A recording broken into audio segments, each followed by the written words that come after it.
Yesterday, and the Phillies poured it on to win going away. Tonight, the Cubs in town, suffering through a disappointing season, and now without their longtime manager. Can the Nats take advantage and stick it to them? Game one, right now on Massive.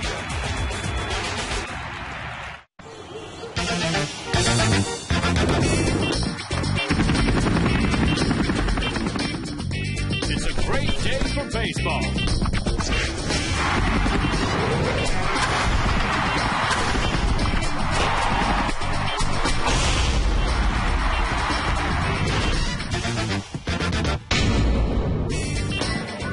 Well, the Nats are able to grab one in Atlanta, one in Philadelphia. The Cubbies are in town, and some old friends getting together. Alfonso Soriano, 40-40 for the Nats back in 06. And, of course, Ryan Zimmerman, that was his first full year in the big leagues. Here we are 4 years later. Bob Carpenter, Rob Dibble, just back from the road trip. And disappointing news, as Steven Strasburg will go on the disabled list, was scheduled to pitch against St. Louis on Thursday, and now the Nats are without him again. Well, and you got to do precautionary stuff, and they're going to get another opinion. They're going to look at it, and anytime you have some kind of inflammation around your elbow, that just means that there's something going on in there. And so obviously you have to treat that before you can even look at him coming back and throwing a baseball again. So what they're doing, they're just going to precautionary put him on the disabled list. After that, you wait and see if this thing, you can get the swelling down and possibly get him to start a few more games. But the bottom line is, the kid hurt something, and so they're going to have to shut him down right now. And hopefully, I've heard rumors that it might even be Jordan Zimmerman that comes up Thursday to take his place. And wouldn't that be something? A kid that is just 12 months removed from Tommy John surgery, to get him back, that might be a good shot in the arm. And if it isn't Zimmerman, probably somebody from the current staff. Now, we keep trying to anoint other people the ace of the staff, but evidently Livan Hernandez will not allow us to do so. No, not the old man in the seat, 35 years old, over 400 starts, and he has just gotten better in the second half of the season, has lowered his ERA, which was 3.3 in the first half before the All-Star game, down to 2.3, except he didn't want the offense to lower their run production. They're not scoring them too many runs, 2.68 runs per game on average. So there you see the run support, the ERA since the All-Star break, and the 2-3 record should not reflect it. It should be more like 5-1. Big news for the Cubs, who is not here, and that's their manager, the retired now Lou Piniella, number 14 all-time on the managerial list. I know this is a personal thing for you as well, Rob. You do not enjoy saying goodbye to a guy that you played for. Yeah, I played for Lou his first year with the Reds 20 years ago. He won a world championship. Obviously, he did a lot of things for me and all of my teammates, brought a lot of tradition and respect from the Yankee organization over to the Reds organization, and has just been great for baseball as a player, as a manager. There you see his record as a manager, and obviously close to 2,000 wins and a couple of playoff berths with the Cubs. And, of course, a couple of division titles with Chicago. But for our guys, it's always good to be back home. Why not? The Nats are over 500 at Nationals Park. All the monuments, the beautiful ballpark, 31-27 on the air. And here we go, Cubs, Nats.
By AT&T, rethink possible. And by Acura Advance. Nice evening at the ballpark.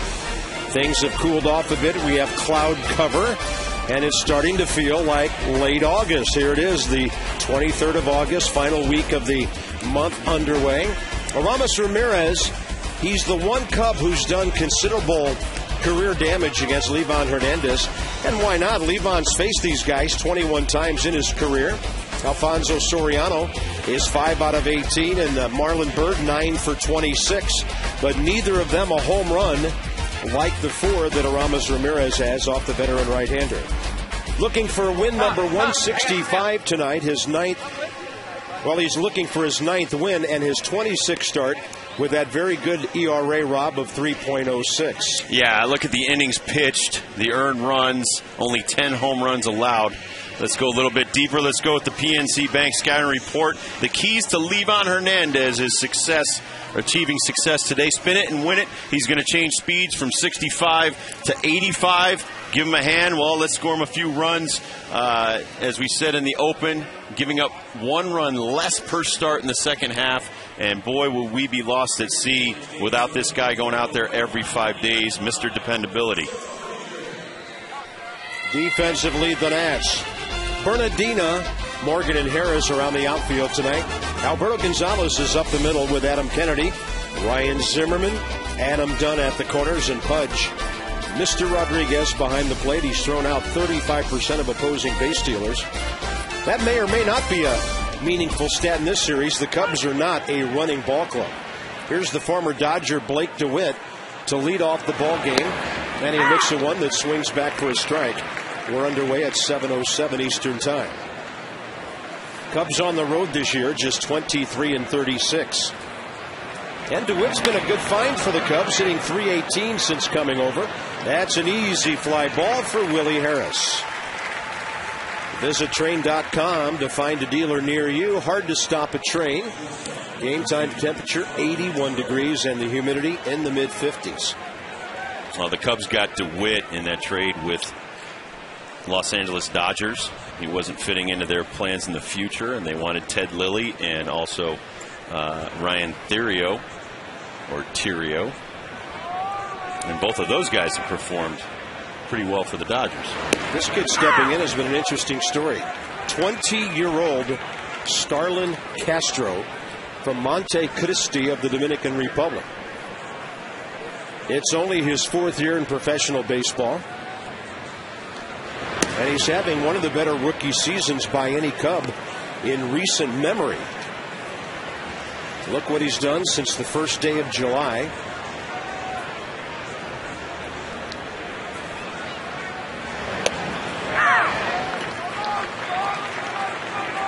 The 11-year veteran Tim Timmons has the plate. Crew chief Tim Cheetah, first base. Bob Davidson at second, and Alfonso Marquez, third base.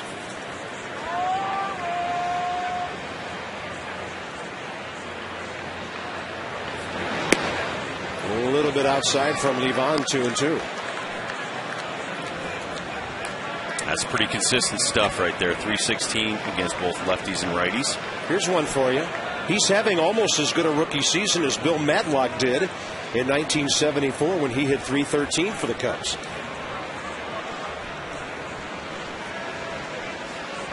Well, I'm sure he hasn't seen too many pitchers like Livan Hernandez. Changes speeds, changes arm angles, eye levels. But he's got his young work cut out for him. 2-2 pitch. There's a super slow curveball. That took about half of his rookie season to get to home plate. 2 outs. I'm sure he was told, look out for this pitch. It's a 63-mile-an-hour curveball, and he's way out in front of it. There you see the nice mechanics. There he changes speeds, and it's hard to lay off of it. This will be a 22-mile-an-hour variance between the fastball and the changeup. Former Nat Marlon Byrd will step in. And Byrd has had a surprisingly good season. He really established himself in Texas the last 2 years, hitting .298 and .283 respectively, and last year for the Rangers, 20 home runs, 89 RBIs. And really with Derek Lee gone, He's the Cubs' go-to guy in the number 3 spot, batting .307. That, by the way, 28 points above his career batting average. Not many guys are able to bring their hitting instructor with them. Rudy Jaramillo, also hired in the offseason from the Texas Rangers, has been with him, and Marlin made the All-Star team in the National League this year. Bird is 5th in the league in hits. Levon looking to paint the outside corner, didn't get the call. Only Martin Prado, Brandon Phillips, Albert Pujols, Ryan Braun have more hits than Bird this year. Well, that's the two-seam backdoor fastball that he likes to throw in there. Bob likes to call that the swing back. I love that term because it does, and a lot more pitchers employ that. Greg Maddux, when he was in the league, not many other guys would try to throw that and get away with it, but now they're thinking, listen, if Greg Maddux can do it, and if I can get that consistent break, I'm going to do it.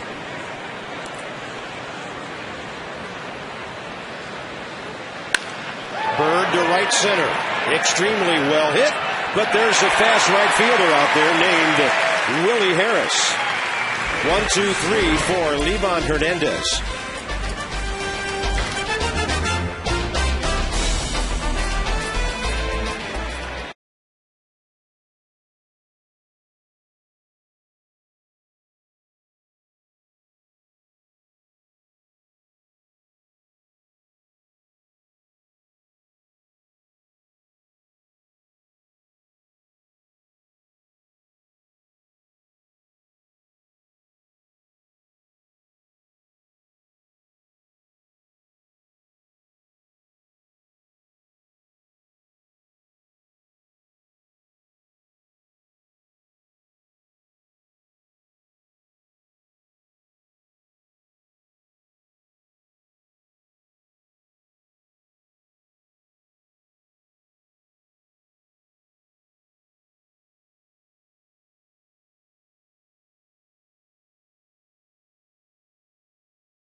Before.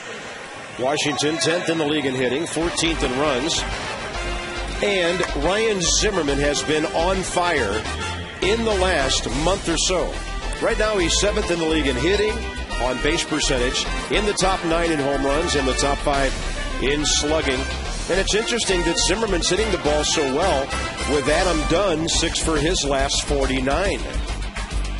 The Nats are facing Casey Coleman. It's only his 3rd professional season, and he wasn't drafted that high, 15th round by the Cubs just 2 years ago. Fastball outside, he really opened some eyes at Double-A Tennessee last year, going 14-6, facing Niger Morgan to start off the game for the Nats.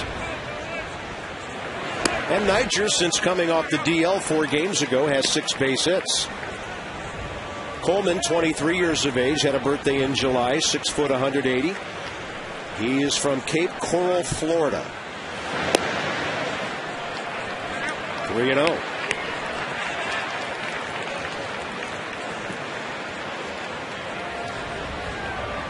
In fact, Coleman's dad was a professional ball player, and his grandfather played in the major leagues.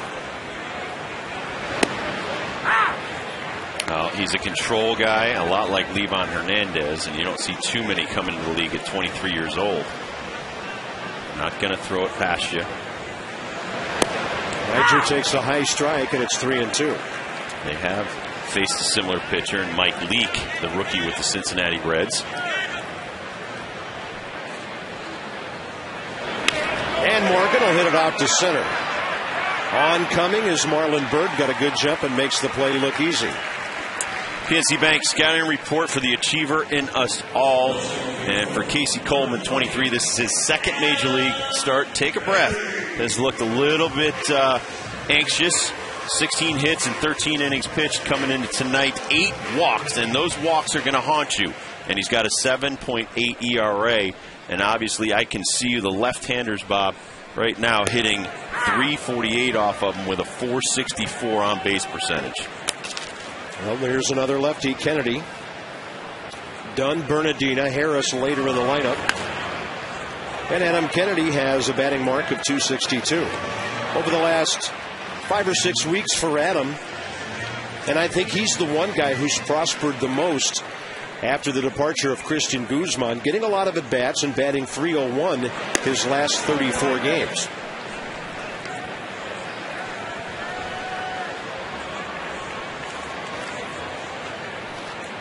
Kennedy played with St. Louis for a while, a lot of at-bats against the Cubs. Pretty good looking pitch, but he doesn't get the call. 2-2.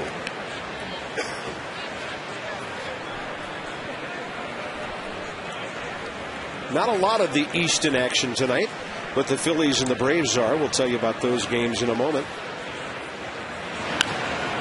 How about right now? Houston just got a run in the first on Joe Blanton up in Philly. And later, the Braves will throw Tim Hudson 14-5 against Jason Hamill out in Colorado. Hudson's ERA going into that game, 2.15. Close, ball 3.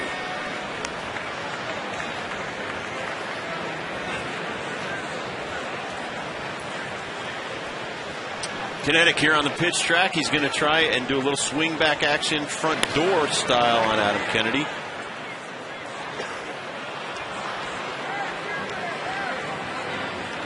Watching a guy about 12 years younger than Livan Hernandez pitch to contact.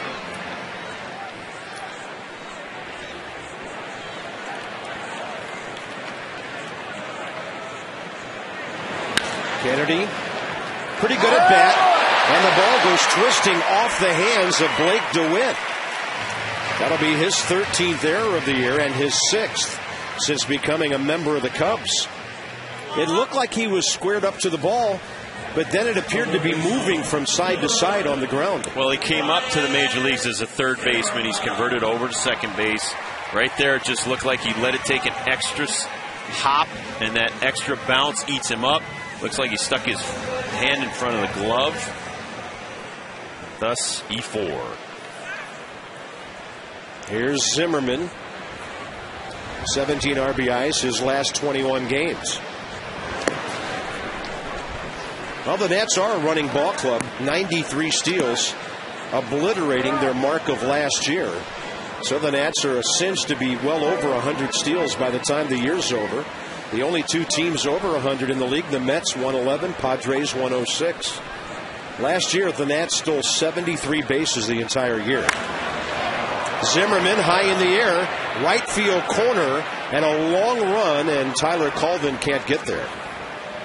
In fact, Ryan never dropped his bat. He knew it was a foul ball. Cubs defensively are dead last in the league. They've made 101 errors. Their good young shortstop, Starlin Castro's made 19. Soriano's made 5, and his range not what it used to be in the outfield. Aramis Ramirez, 14 errors. They traded Derek Lee, of course, the former Gold Glove first baseman, to the Braves.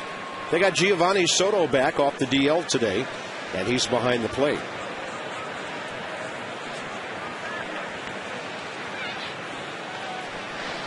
It's always kind of been tough to get a read on what kind of defensive club the Cubs are because of where they play and the fact that the grass at Wrigley Field is about up to your ankles most of the summer.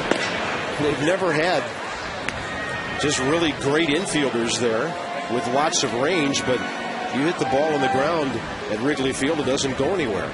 Well, and you just traded your Gold Glove first baseman, 6'6" Derek Lee, that saved a lot of errors from the left side of the infield. Obviously the rookie Castro, but Aramis Ramirez, when they got him years ago from the Pirates, had 24 errors going in that year. I think he finished with about 30, but Xavier Nady is the first baseman now, former outfielder. Now there's a guy that we thought 5 years ago was going to have a great career. He has really been derailed by lots of injuries. He holds Kennedy with 1 out. Zimmerman now, 2 balls, 2 strikes. Ryan gets a fastball and takes it cleanly to right field. Kennedy makes the turn and stops. And Adam Dunn will bat with 2 men aboard. Great at bat by Ryan Zimmerman, adding to his .301 batting average.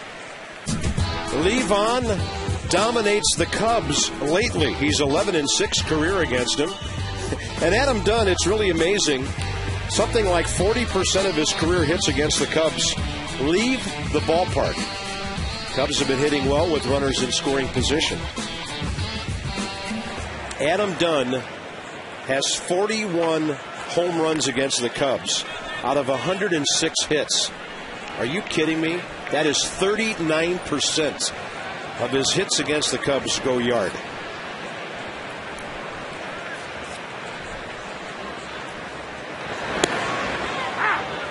Right now, Adam would love to have a base hit.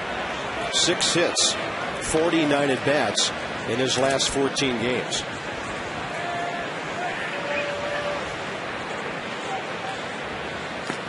There's an off-speed pitch, 1-1. Well, the Nats have the rookie over 20 pitches already. Jim Riggleman's team coming in batting .255. 10th in the league in batting average, 9th in home runs. And Dunn will take one, low and away. By the way, Adams now 2 behind in the home run race.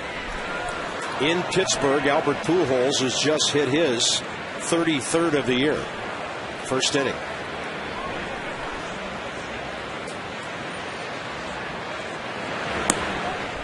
Ball 3. Now, does a rookie know enough to not give Adam Dunn something he can drive on a 3-1 count? Absolutely. He better. Rookie, veteran, he's turning over changeups right now, staying away from him. He stays outside on Dunn. He did throw him the fastball, but not on the plate. Doesn't have a fastball he can throw by Adam other than trying to set up that changeup. But if you notice, the changeup's 83. The fastball's topping out at 88. That 5-mile-an-hour differential, not huge. 3-2 with 1 out. Dunn strikes out for the 157th time this year. Boy, he is really struggling right now.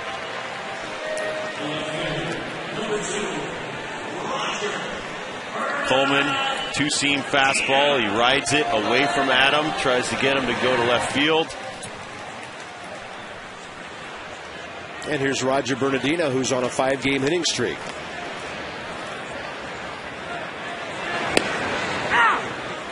Another road home run over the weekend. All 8 of them away from home. All 8 of them. He'll get one here.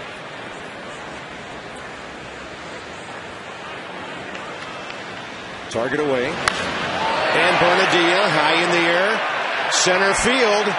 He didn't quite get it. It's going to be caught about 380 feet away. He's going to get one soon, but not right there.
second innings. Nats and Cubs scoreless. Now, Steven Strasburg will be going on the DL. He had an arthrogram. He will have an arthrogram within the next 72 hours, so naturally he's concerned, and Mike Rizzo and the entire Nationals organization is concerned.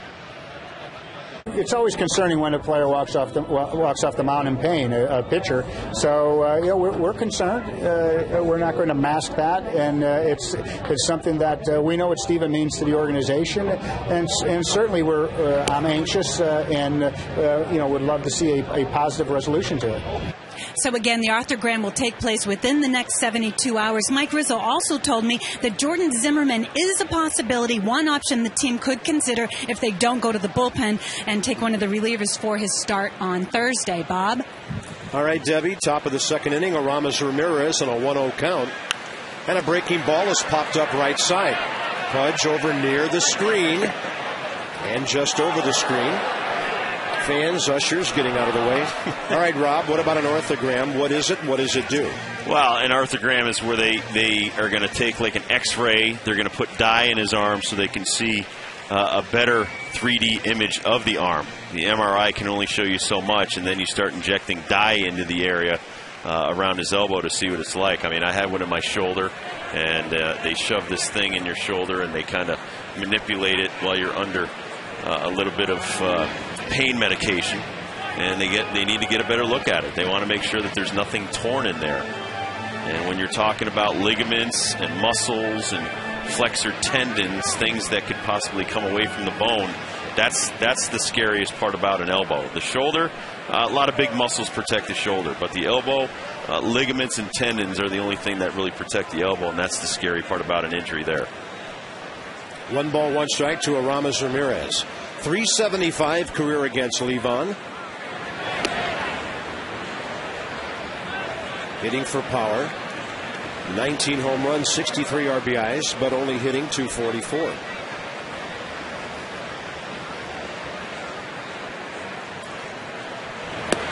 Ramirez, though, suddenly hot with his bat. He's had 10 hits over his last 4 games. 10 for 16.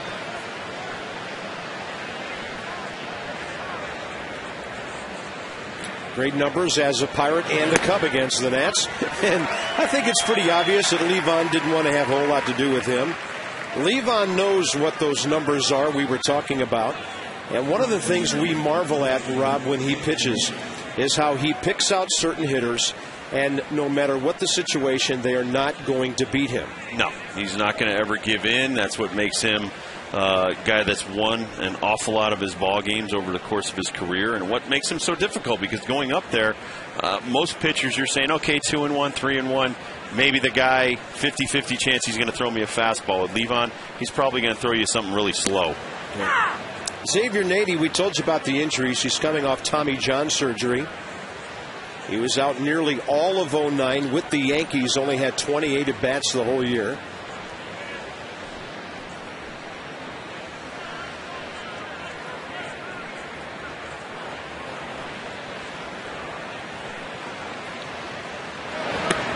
And a breaking ball, misses 1-1.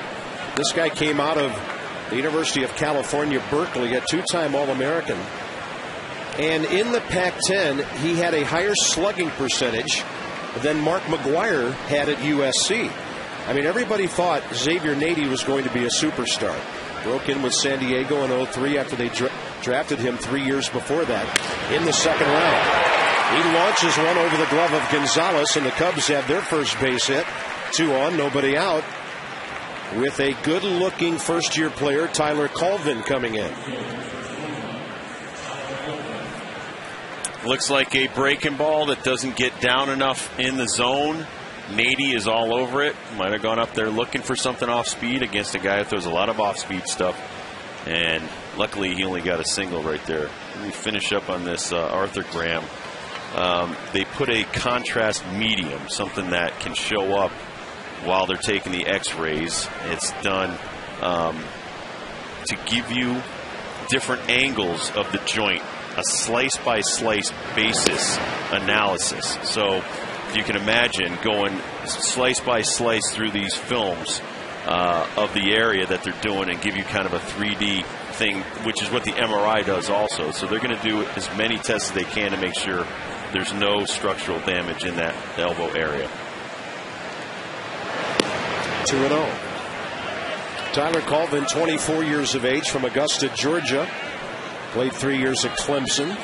He was just starting to get some at-bats when the Nationals took 2 out of 3 from the Cubs in late April at Wrigley Field. So here he is, almost 4 months later, and he's hit 18 home runs, driven in 44. He's a big, strong kid, 6'3", 210. Levon dips that one down and away from him, 2-1. And he was a first-rounder, 13th overall player taken back in 06.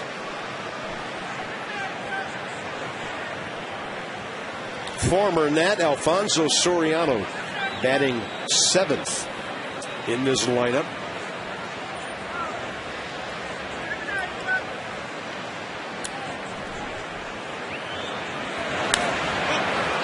And a pop-up left side, unreachable. See, now this was the one done on my shoulder where they take a needle and guide the medium. It's iodinated medium. It's like an iodine solution that they can see, and they use the needle to guide it to the rotator cuff or the labrum on the interior of the shoulder. So it's not a thing that you're fooling around with. It's not a simple diagnostic thing. This is where they're going a little bit deeper into his elbow to make sure there's no structural damage. Now back to the game. Right down the middle. I wonder if Colvin saw that curveball that Levon threw to Starlin Castro, and he could not react to the fastball. Well, and this is where Levon really gets good. The UPS store here on the pitch sequence, you see the fastball down and away. You're going to see another fastball down and away. You're going to see a little bit more of a fastball down and away. He's going to throw another one, and then he just stays with all two-seam fastballs that entire at-bat.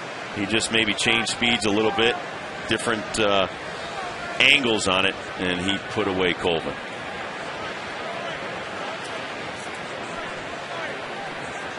Alfonso Soriano. And by the way, we do a lot more than shipping, like offering free moving boxes and supplies at the UPS store. One of the best decisions the Nats ever made might have been not re-signing Alfonso Soriano. I knew where you were going before you even said that.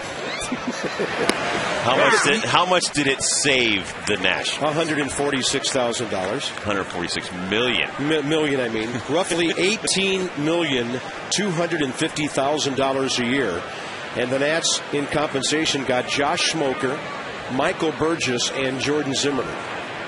Sweet. Those are pretty good draft picks when you don't sign a Type A free agent. That's a front door breaking ball for a strike. So Soriano, at more than $18 million a year, is batting 7th in the lineup of a ball club that's 21 and a half games out of first place. And there's Levon, one of our things, what to look for, the spinning it part of it, 68 on that front door breaking ball. Well, that's a lot of, as Cecil Fielder would say, a lot of iron. So that's a lot of coin.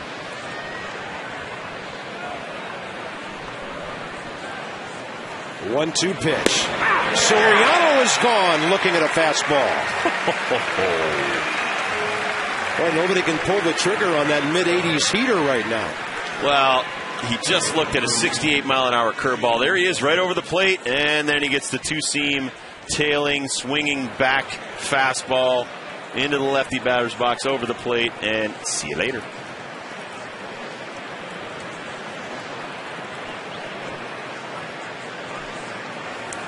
So after a walk and a hit, 2 strikeouts, and here's the catcher, Giovanni Soto, just reactivated today. He's no easy out either.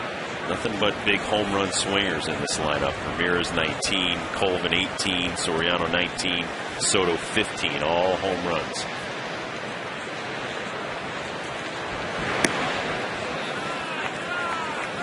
You're a fly ball contact guy. This is maybe, like the Diamondbacks, not your favorite team to face. Well, he does have the wind blowing in from center field down into the first base area.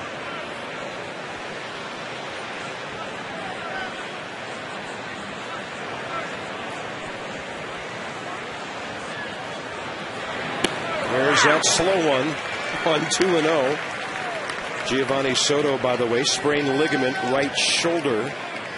He was on the DL since August 7th. Well, 2-0, and you see him manipulate the ball where it looks like a fastball, and then all of a sudden has a late break. There's a slider. That's his harder breaking ball. I laugh because I know I could never do such things. And to throw 168 and then speed it up and get almost the same rotation, 10 mile an hour more, so 68 to 78. Not many guys can do that. 2-2. That is close. And I knew he was coming back door with that swing back fastball. Just missed. Now keep in mind here, a rookie pitcher who's 0 for 3 is on deck.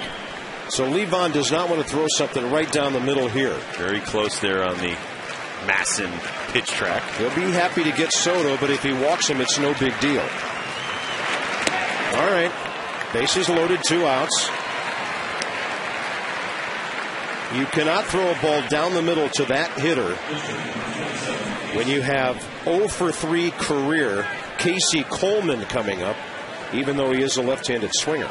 Well, and the runners were moving 3-2, 2 outs. So if it's a base hit, 2 runs are going to score easily right there. Might as well take your chances. Bases juiced, a force at any base with Casey Coleman. Now, some pitchers have been known to get around on Levon, who misses on the first one.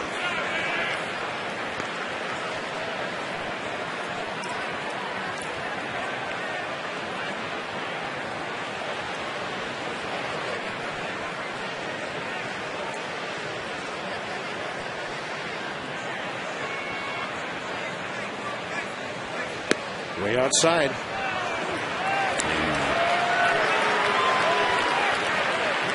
Now he's walking and balancing a tightrope act. 37 pitches right now for Levon. After throwing only 12 in the first inning. That ball down the right field line, hooking. And well foul. You can exhale now.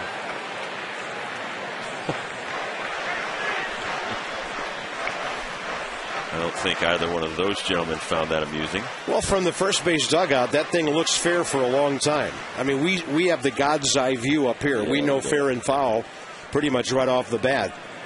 But there was some anxiety in that first base dugout. Right down that line and foul.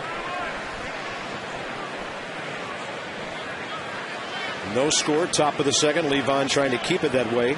Target outside corner. Right up the middle, he knocks it down. Plenty of time. Maybe not as much as he thought. The pitcher was really hustling. The Cubs will strand 3, and the game remains scoreless.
Bottom of the second, Rodriguez, Harris, and Gonzalez Coming up for the Nats in a scoreless game, Levon Stranding, the bases loaded. Lou Piniella not with us tonight. He won series with the Reds and the Yankees. And there you see some of his playing career mixed in there too, selected by the Senators. And how about that? Originally a Senator. Yep. Rookie of the year with the expansion Kansas City Royals. He was traded to the Orioles to complete a deal that sent Buster Narum to the Senators. Wow. Then the Seattle Pilots selected him in another expansion draft. Never played for the Pilots. Was traded to the Kansas City Royals in 1969 for Steve Whitaker and John Gellner. Did you know the WWF was after him for a while? Oh, my goodness. Now, Rob. Now, who's that good-looking guy on the top? You and your manager. That was 15 seconds of a disagreement that will live in infamy. But we're the best of friends. We're family. Okay. Love him to death. Mike Quade, by the way, who was the third base coach. Alan Trammell to his immediate left, now moving over to his right. Do you think Mike Quade is qualified after managing 17 years in the minor leagues, including 9 years at the AAA level for 3 different organizations? Pudge Rodriguez pops one first base line. It'll go foul and be caught by Xavier Nady. And here's one of the things that I knew growing up watching Lou Piniella in the big leagues. Postseason batting average, .305, 43 for 141 with 19 RBI and 44 postseason games. He was clutch. Yep. Here's Willie Harris, who's on a 3-game hitting streak suddenly, fueled by that wonderful end to the ball game he had in Atlanta Thursday afternoon. In fact, I was so moved by what Willie did Thursday, I went and wrote my MASSandSports.com blog about Willie last week. And Willie and I chatted in the dugout today. He is so upset about the way things have gone this season, trying to salvage whatever he can from these last 6 weeks. But this is a very proud man who takes a lot of pride in his job. And he knows fans have been on him, writers, broadcasters. He said, I'm just going to work harder and harder and try to make the best of what's been a bad situation this year. And he's going to take a fastball right in there on 0-2. It looked like the rookie painted him right at the knees for the second out. Well, and just like Levon Hernandez, he likes to swing back fastball in at the lefty's hip. This is going to come back across the plate. And it looked a little low, but he gets the call. And he needs them just like Levon Hernandez. Tim Timmons, the home plate umpire. Here's Alberto Gonzalez trying to get aboard so Levon can bat here in the second. And a front door breaking ball is in there. 4 in a row now for the rookie since Zimmerman's base hit. And Gonzalez will put a charge into this one out to center. Marlon Byrd right there. The Nats go in order. On to the third, top of the order for the Cubs. No score.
check out the Luna Double. You can get your second room of flooring free by calling 877-241-LUNA. Let's talk about Extra Extra and what Marlon Byrd has brought to the Cubs.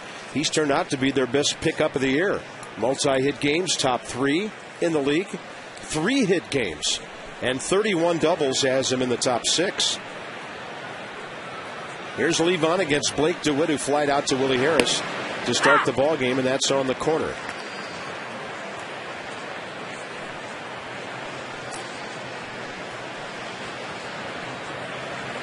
Blake DeWitt had only 204 for the Dodgers in 31 games. 256 at their AAA Albuquerque before coming over to the Cubs at the deadline. He jacks one to right. It's heading for the bullpen. And the Cubs lead 1-0. Blake DeWitt's 4th of the year and his 3rd as a member of the Cubs. And that's only the 11th home run Levon Hernandez has given up this year in nearly 167 innings. Well, this is what the Cubs were hoping when they traded for him. He was supposed to be a good power-hitting infielder. Never really got a chance to develop with the Dodgers, getting a chance to play every day here with the Cubs. And as Bob said, 3rd home run already with the Cub team.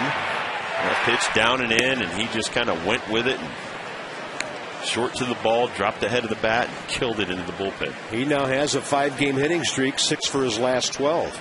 Here's Starlin Castro, the young shortstop. I think that makes up for the error in the first inning. Yep. I was talking with our good friend Len Casper, my counterpart on the Cubs TV side, and we were comparing notes on young shortstops. It was interesting because if you would have heard our conversation, you wouldn't have known if I was talking about Desmond or Castro or if he was, because both of these young guys have had the exact same adventures in the field this year. The only difference was Castro didn't come to the big leagues until May, or he'd have the same number or more errors than he and Desmond, because he's done a lot of the same things. Crazy plays finding him. He gets a base hit there, but a lot of times he'll try to throw out a runner when the runner is obviously going to be safe, or maybe trying to complete a double play that's too difficult. But they're both learning, and they're both going to be very good shortstops in the National League. Well, he looks like he's about 15. Well, he is 15 plus 5. How about that? 20 years of age and having a very good rookie year.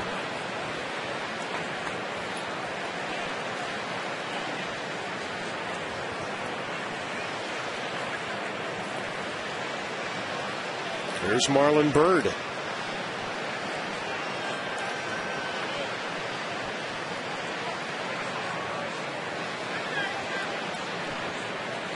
Byrd lined out hard, right center to Willie Harris first time.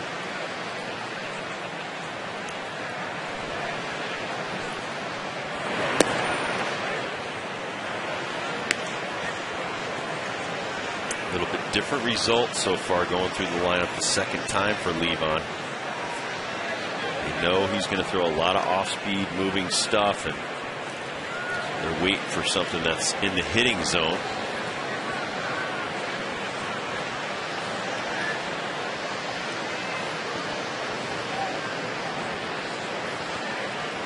Target away on 1-0.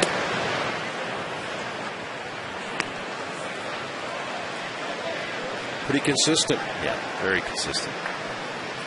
And of course, the 3rd time through the lineup is important for Levon. He's gone 7 innings or more 12 times this year, 6 innings or more 21 times, including his outing of 7 innings at Atlanta in the 3-2 loss last week.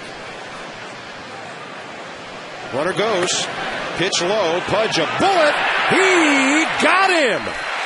He put that ball right on the shoulder of Starlin Castro, and Adam Kennedy barely had to move the glove.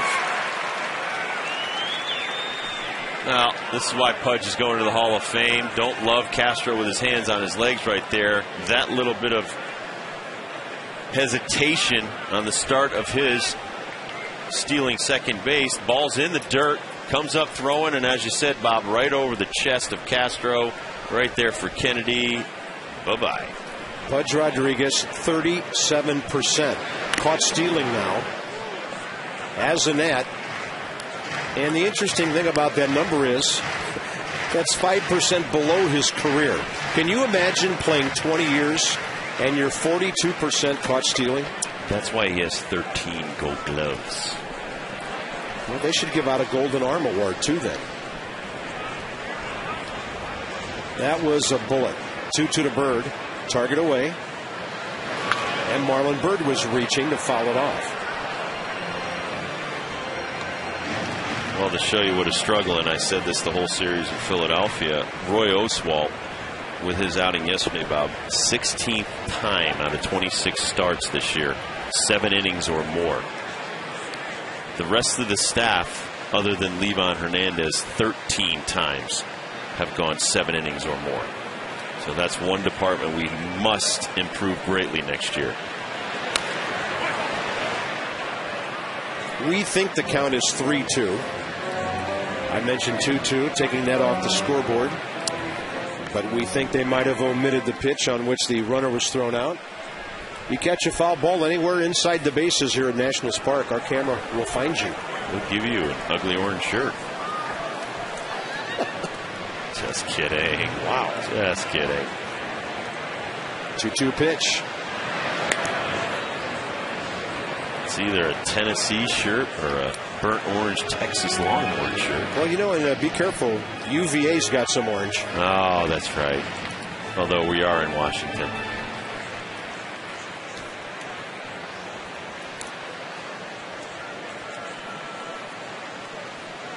And, of course, Tech has a little orange in their color scheme. Not a lot. 2-2 to Bird. Bases empty, 1 out, top third. Cubs, by the way, have hit their 124th home run.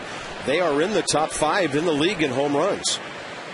The Nats are 9th with 115.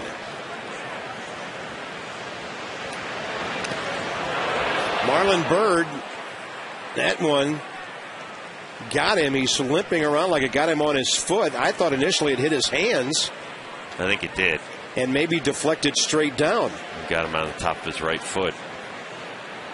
He didn't really make much of a move to get out of the way on what was a very soft pitch. Well, let's see it. It looks like a breaking ball that doesn't break.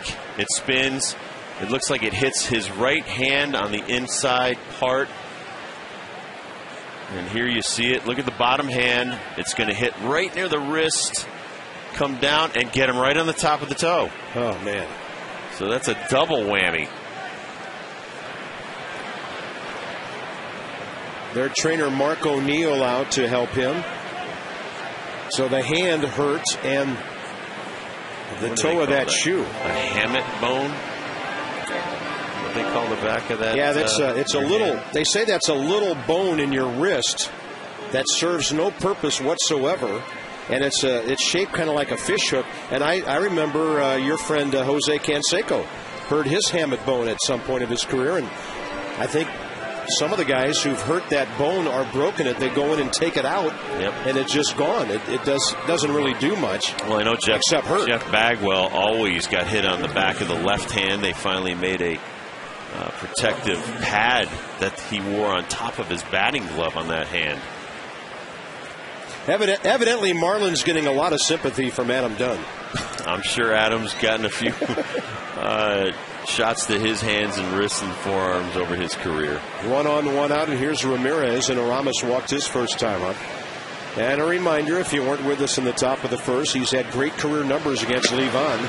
So Hernandez really worked around him in the first inning. I think it's more along the lines that Livan doesn't really throw that hard, and that he was hopping around like he'd been hit by a 99-mile-an-hour fastball. Yeah.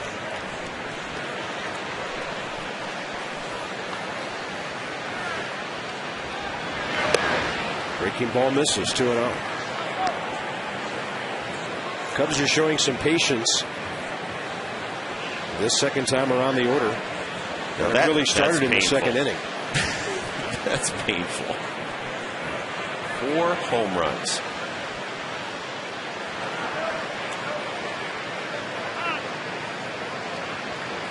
Well, Pudge looks like he wants to go fastball away. And that's what I would like to do.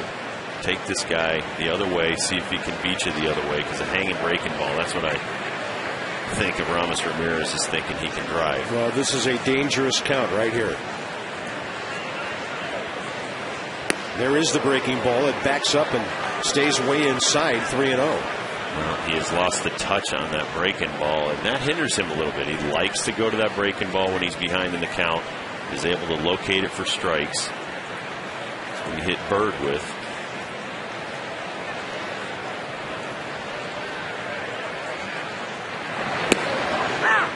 Carlos Ruiz has just hit his 6th homer of the year. And in the bottom of the 3rd, the Phillies have taken a 2-1 lead over Houston. Look out. Yeah, he's swinging the bat well.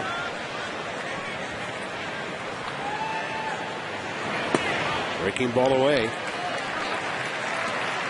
So 2-1, 1 out. And Levon will take his chances against Xavier Nady after walking Ramirez for the 2nd time. Tomorrow night, T-shirt Tuesday. Come and join us. A Steven Strasburg T-shirt presented by Tickets.com. Get your tickets at Nationals.com/tickets or call 888-632-NATS.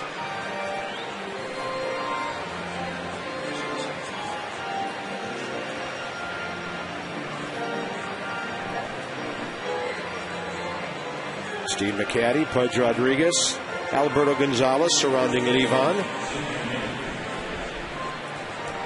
And I'm sure Steve McCaddy's saying, listen, you don't want too many of those 2-0 counts, especially with guys on base now. Try to work ahead to be able to throw some of that off-speed stuff to Nady right here.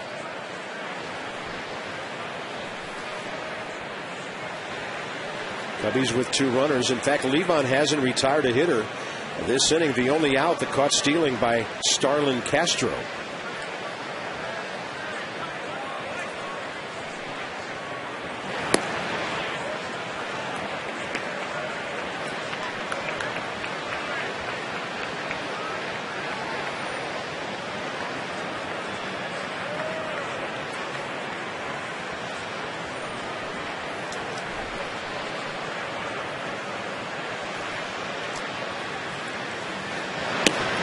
Nady looks at a close one, 2-0. He rifled the ball over the glove of Alberto Gonzalez first time up. Cubs in this inning, a Blake DeWitt leadoff homer. Single by Castro, caught stealing.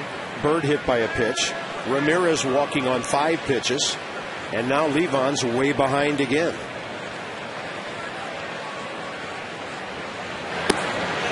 Staying away and missing again.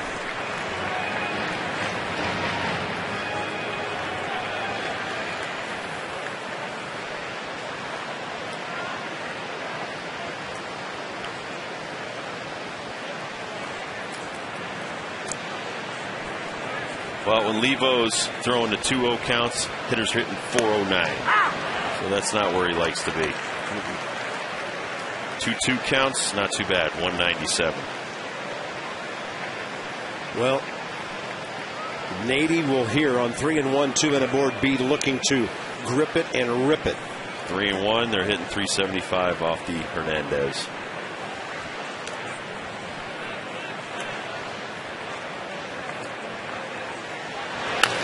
He bounces it outside the bag to Zimmerman. It'll be 3-2.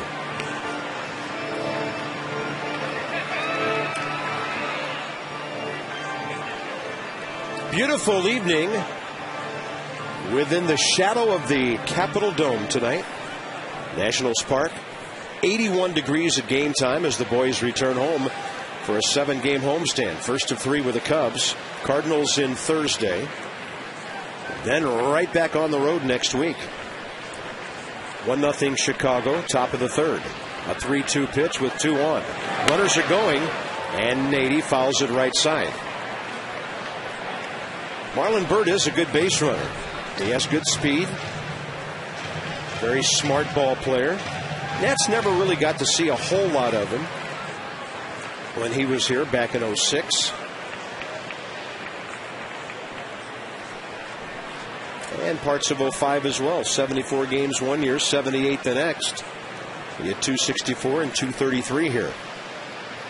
3-2 again. Runners moving. At least one of them. That's interesting. Somebody missed a sign because Bird was running from second and Aramis Ramirez was not running at first. And the new first base coach, Bob Dernier, is chatting with him. When they moved Mike Quade, the third base coach, into the dugout, they took Ivan De Jesus from the first base coach's box, put him over at third, and Bob Dernier, a former Cub and Philly, is the new first base coach. Something was not right there. Now they're both running. And another hitter hit by a softball. Bases loaded, one out. Levon all over the place here in the third. Well, he got out of a jam in the last inning. Able to strike a couple of guys out. There you're going to see Colvin taking a strike three. Soriano takes a strike three after he walked Soto. The unintentional intentional. The pitcher Coleman hit it back at him and he got himself out of a jam.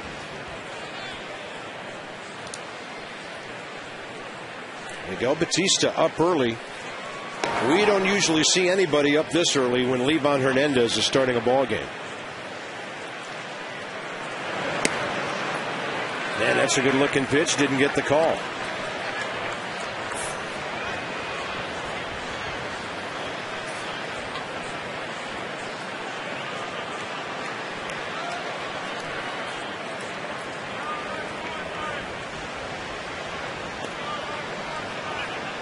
Same target. Similar pitch. Base hit. Bird scores. Ramirez coming in. Willie Harris will hit the cutoff man, and the Cubs have a 3-run inning.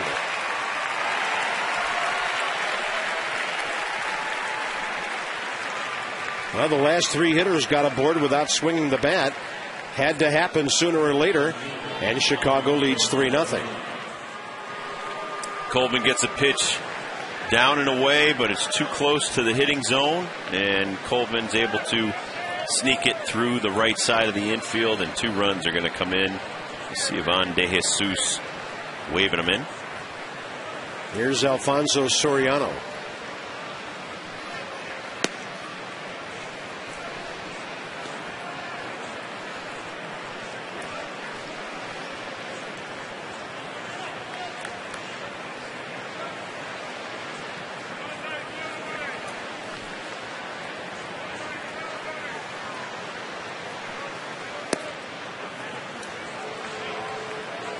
Levon really not throwing anything on the inner half except soft stuff, and it's gotten him in trouble.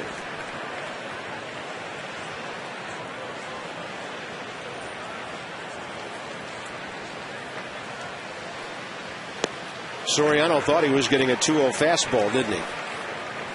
Couldn't reach the hook.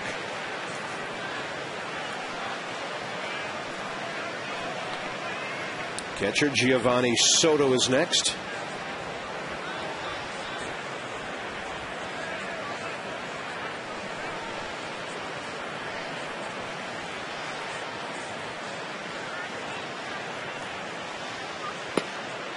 Well, there's no strikes out there.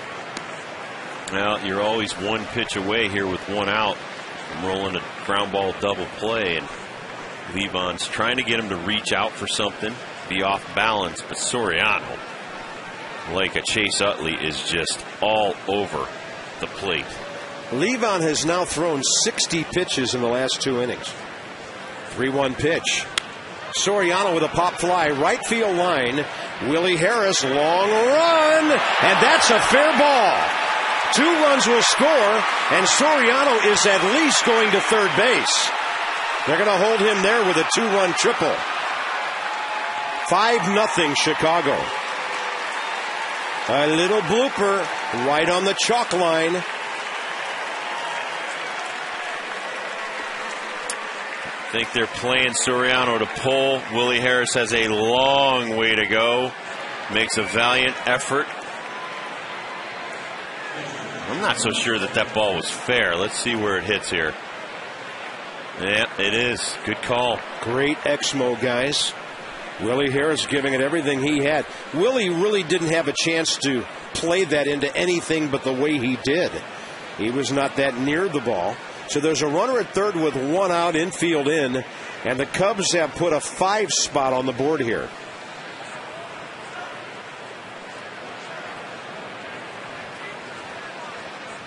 Soto, the number 8 hitter.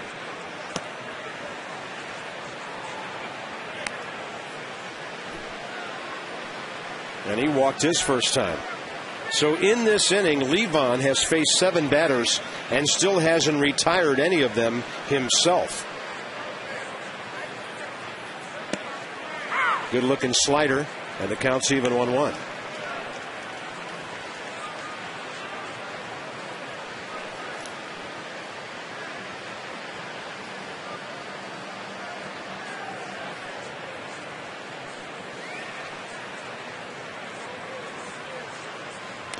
Front door breaking ball. Soto upset with himself for not doing more with that pitch.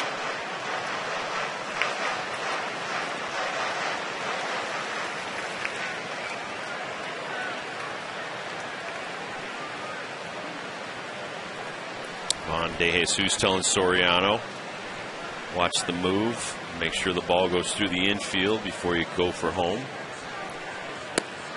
He got him with that fastball on the inside corner. 2 outs. That'll be Livan Hernandez's 4th strikeout. Here's the Subway pitch track. Subway, where winners eat. And that's where strikeouts happen.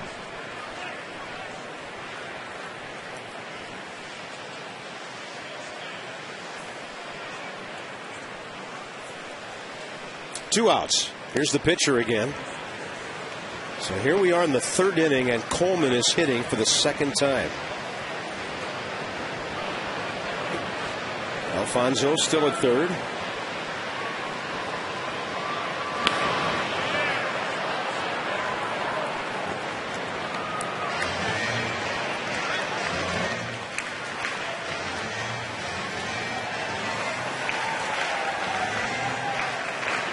Blake DeWitt got all this started, what, about 15 minutes ago?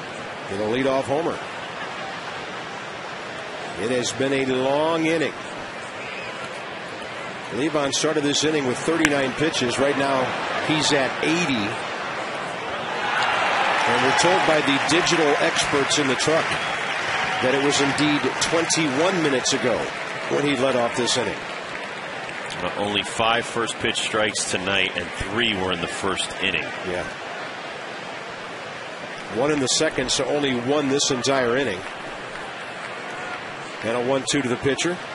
Target up.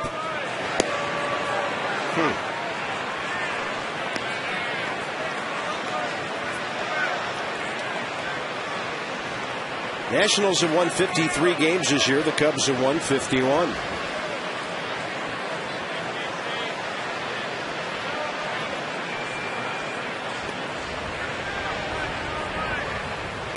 Was that breaking ball coming in from the outside.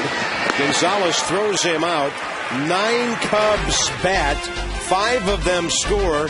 Great effort by Willie Harris, and Alfonso Soriano adds 2 more with that fly ball.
by 5. Let's have a look at our league leaders, brought to you by Hollywood Casino, Charlestown Races. And career pitching leaders, active ranks. Levon's in the top 4 in wins, nearing his 50th complete game, nearly 440 starts.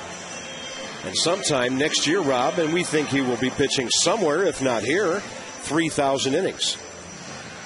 Action-packed table games, red-hot slots await.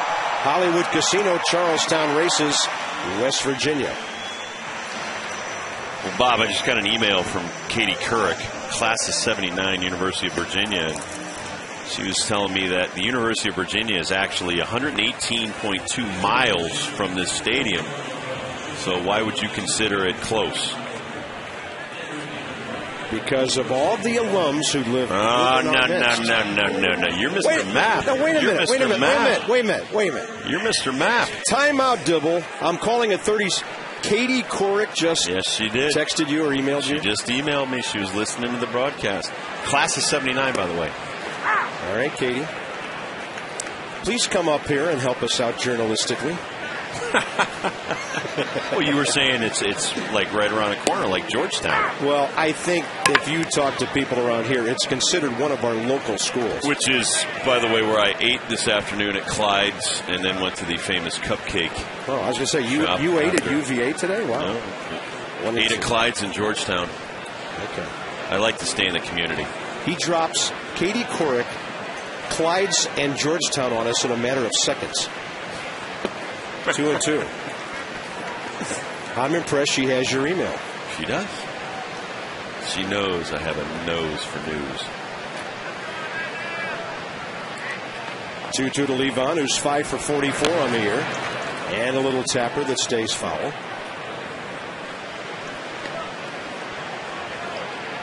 I'm just trying to think of the most famous person that ever emailed me. I think it's you. That's how good I'm going. Yeah.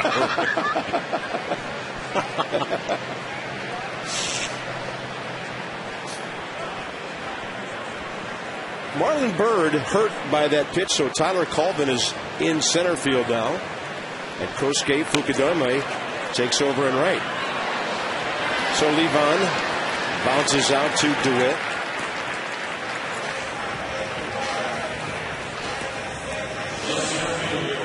And that's how the bottom of the third starts off for the rookie pitcher, Casey Coleman. I have to confess, it wasn't really Katie Couric. It was Tina Fey. She told me not to say that it was her. Now I'm not only confused, but I'm questioning your credibility. Tina Fey, class of 92, University of Virginia. What'd you do, access their media guide? Woodrow Wilson, class of 1879. Now, if you tell me he texted you, well, I'll go down to Zimmerman. We'll set this whole thing straight. How about Bobby Kennedy, class of 51? Went to their law school. And obviously our Gold Glove third baseman, Ryan Zimmerman. Class of 05.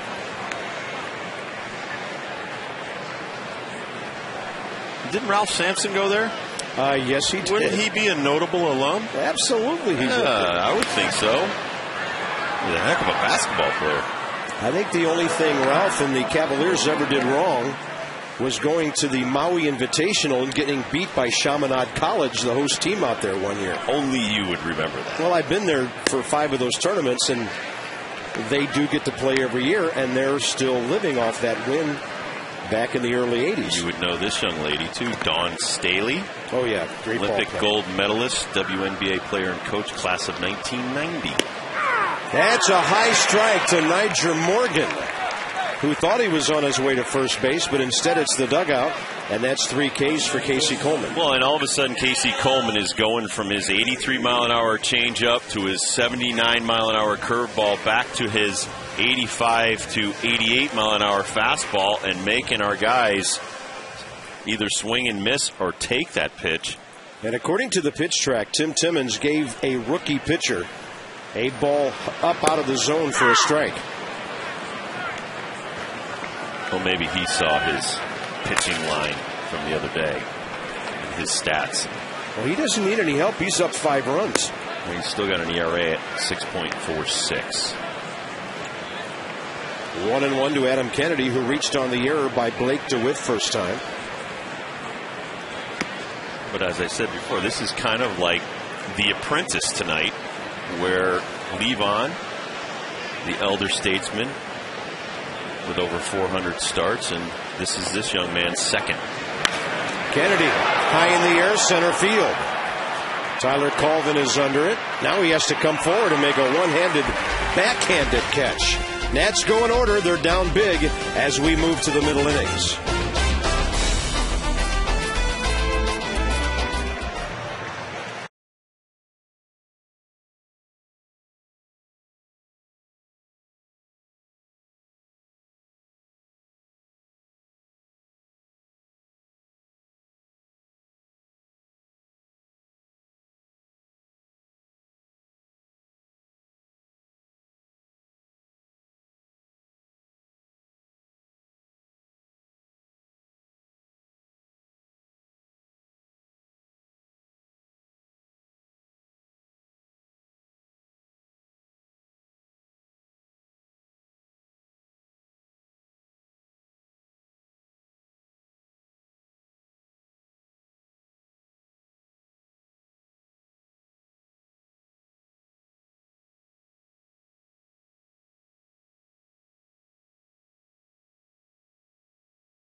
Hits in that third inning, but a lot of it was surrounded by a couple of hit batters, a walk.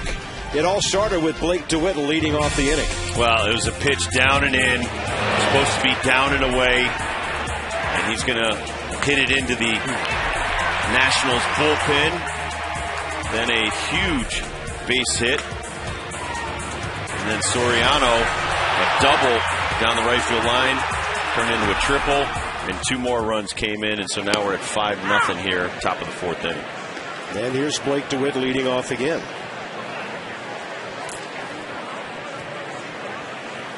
The walks and the 2 hit batters really coming back to haunt Levon Hernandez. Well, of those 5 runs scored in the inning, 3 of them scored by hitters who did not swing the bat.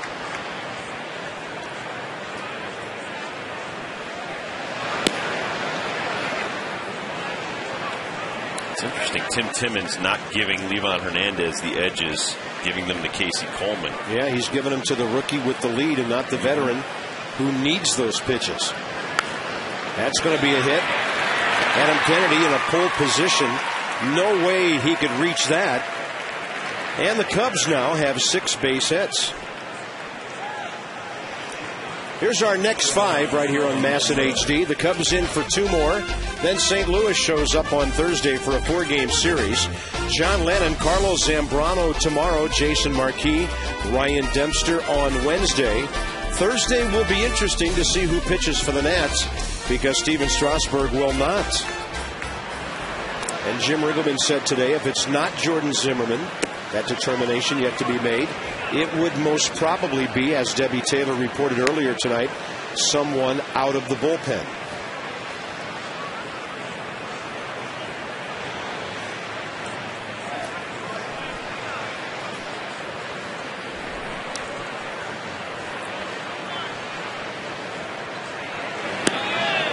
Snap throw to first and the runner back in plenty of time. Starlin Castro, the hitter, 1 for 2.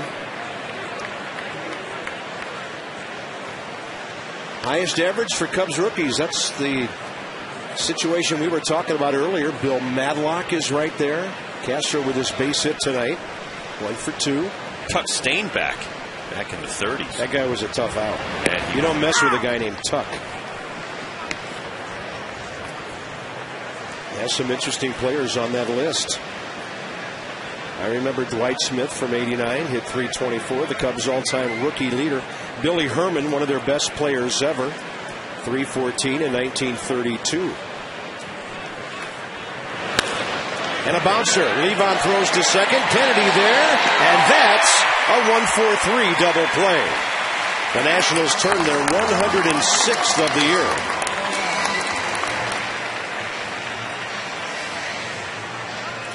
That's badly needed on a variety of levels. Absolutely. It keeps Levon Hernandez in this ball game, and the pitcher starts the pitcher's best friend, a 1-4-3 double play. 1 pitch, 2 outs.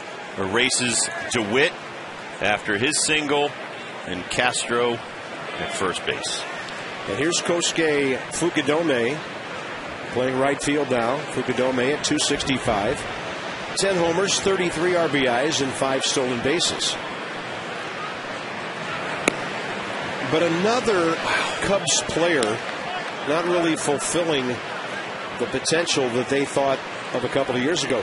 And they're paying him $14 million. Yeah, and over a season, Rob, he's never hit higher than $259 for the Cubs. No, and the Cubs' payroll has shot up to $140 million. And looked this up this morning. 2004, it was at about $78 million.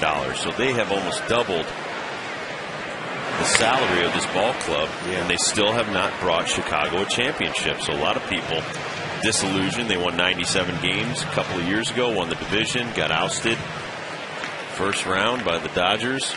Fell off to 83 last year. Did not win a postseason game under Lou Piniella. Yeah, swept by the Diamondbacks 07, the Dodgers 08.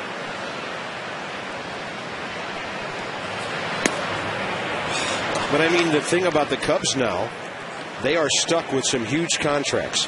Fukudome, Soriano, Carlos Zambrano, who pitches here tomorrow. Ryan Dempster, I think they got a couple more years on his $52 million deal. Man. 2-1 pitch, and that's a breaking ball up and in. I, for one, was a little surprised to get on the plane in Chicago this morning and sitting across from Carlos Zambrano. Evidently had permission to fly in today. Well, maybe they let him sleep in his own bed, get on a flight today. There you see some very good, talented players that were traded. Derek Lee, Lilly, and Theriot. 3-2 to Fukudome with 2 outs and the base is empty. He hits it well, right field line, but it's hooking. Foul ball. Right into the corner. Ted Lilly, 4-0. Now, I know you consider Ted Lilly an intriguing pitcher who will be out there on the free agent market when the season's over. Because he's not going to command $100 million, and I think he got $40 million when he signed with the Cubs. And he did nothing but win ball games for them. Had some very good years. 3-2 and another base hit. He's coming off of shoulder and knee surgery, and he looks healthy. We faced him out in Los Angeles. Yeah, he looked good. He looked very good. So 4-0 with a sub-2 ERA right now.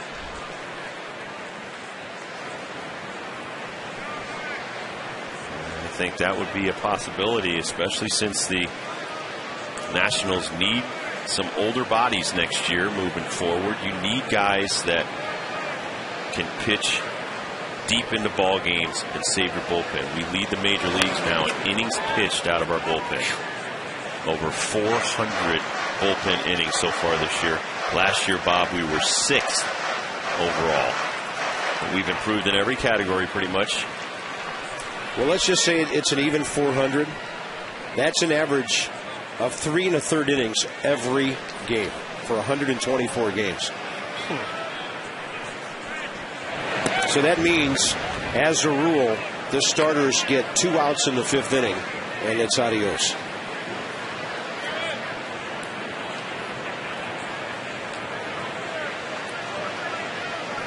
Aramis Ramirez has walked twice, scored once. 1-1 pitch. There's the big slow curveball. And it may not be the last time we see that pitch in this at bat.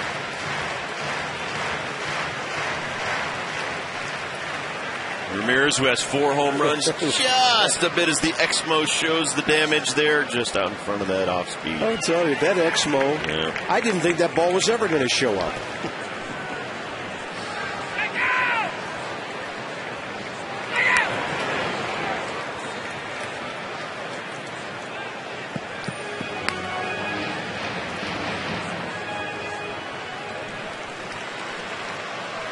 Xavier Nady's been on twice. Base hit by a pitch.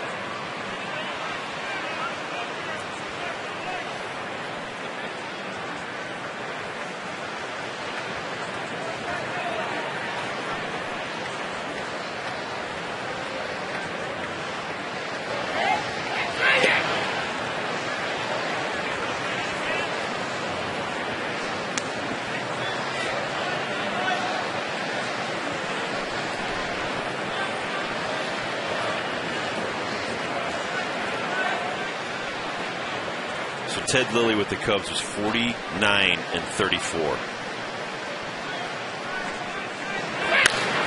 Ramirez high in the air to center. It'll play for Nyjer Morgan. Levon's really battling tonight. He gets a 0 on the board in the 4th. Zimmerman has the Nats' only hit. Adam Dunn, Bernardino to follow. 5-0 Cubbies.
President's race. Spectacles bobbing. Hits his head on the wall, entering the field, and that probably dazed him into a 4th place finish. He was looking good for the first 1.5 feet in this race. Honest Abe came through at the end. He usually does. Big comeback. Go Nats. All right, Dad, looking for a comeback. Looks like Mom and the little ones agree. Bottom of the 4th inning, Ryan Zimmerman has the Nats' only hit. An opposite field base hit back in the 1st. 8 straight by Casey Coleman since. Did Casey Coleman watch some film of Japanese pitchers sometime early in his life? He's got that little turn your back to the hitter hesitation thing going.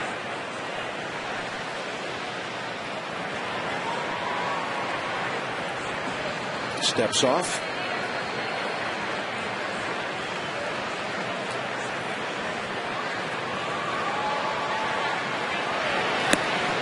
Good breaking ball, and Zimmerman couldn't reach it. Well, he's number 27. Could be a clone of Kevin Brown. Oh, man, when that guy turned his back on hitters. And then threw a 93-mile-an-hour sinker on you, you knew you were in for some trouble. And Kevin Brown had a mean streak in him. That guy was a fierce competitor. I remember the first time I saw him in Texas Rangers camp, his rookie year. He showed up in a T-shirt, overalls from somewhere in Georgia. Here you see he shows you his number, turns his back to you. This is all deception. Doesn't want you to see the ball until right at the last second. Zimmerman pulls it, and a one-hopper to Aramis. Ramirez for the first out. Dangerous throw. Had Nady reaching into the runner. Sunday Family Fun Pack again coming your way against the Cardinals later this week. On Sunday, you get a seat, hot dog, chips, and a soda, starting at just $14. Visit Nationals.com to purchase your Family Fun Pack tickets. It's okay, guys. A lot of baseball to be played tonight. Here's Dunn.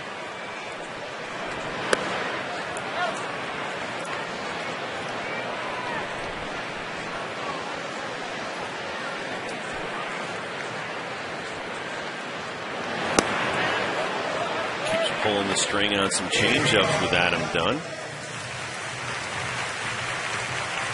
Adam Dunn would have to strike out once a game, plus about a dozen more to reach 200 strikeouts on the year. He's at 157 right now. Mark Reynolds is at 170. Target away. Adam. Then he hits a line drive, and it's right at the third baseman on the shift. Bases empty, 2 outs for Roger Bernardina.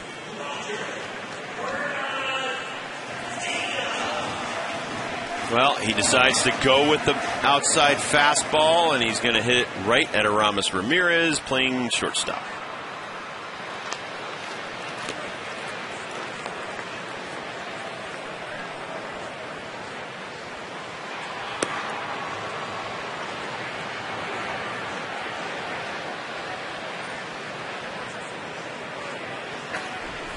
Bernardina flied out to center his first time.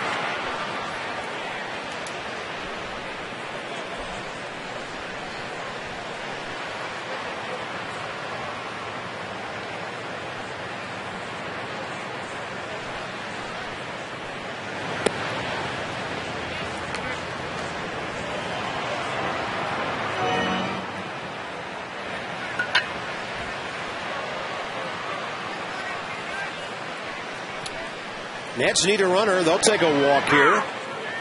And that's a generous 3-0 count for a strike.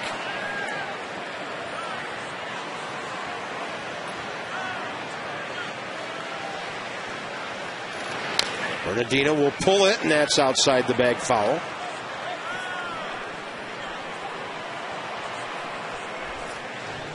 They're in the bottom of the 6th at Philadelphia. Phillies still lead Houston 2-1. In about 6 minutes, Jason Hamill will throw his first pitch against the Braves in Colorado. And a half inning later, Tim Hudson will take his 14-5 record out there and his second best in the league ERA.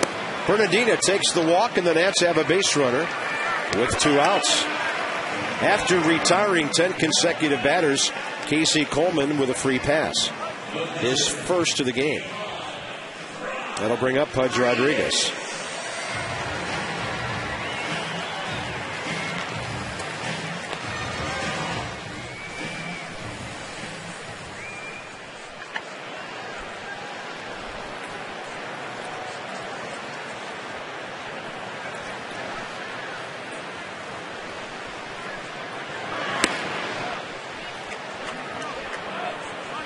Pudge fouled out to Xavier Nady at first base. His first time up.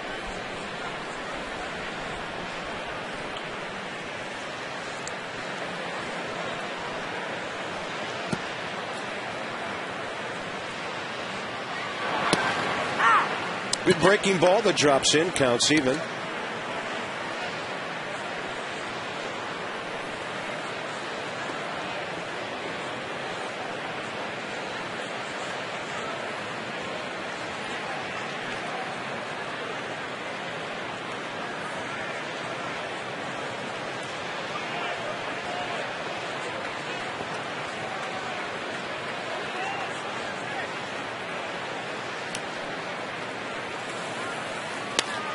And Pudge will pull it to the shortstop for Castro. Nats gone in the 4th. They've stranded 3 runners, totally shut down by the rookie Casey Coleman in a 5-0 game.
Rooting for the Nats.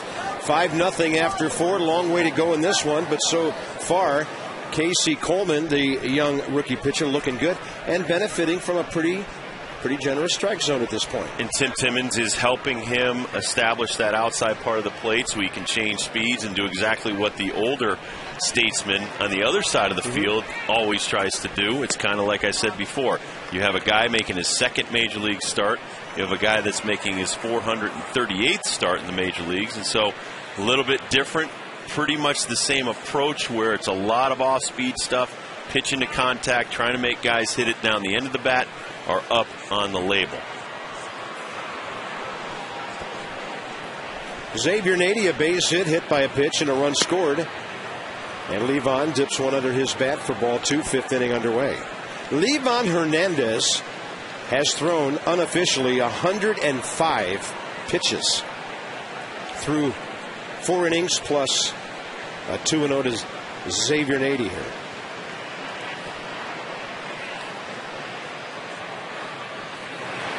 There's a good breaking ball.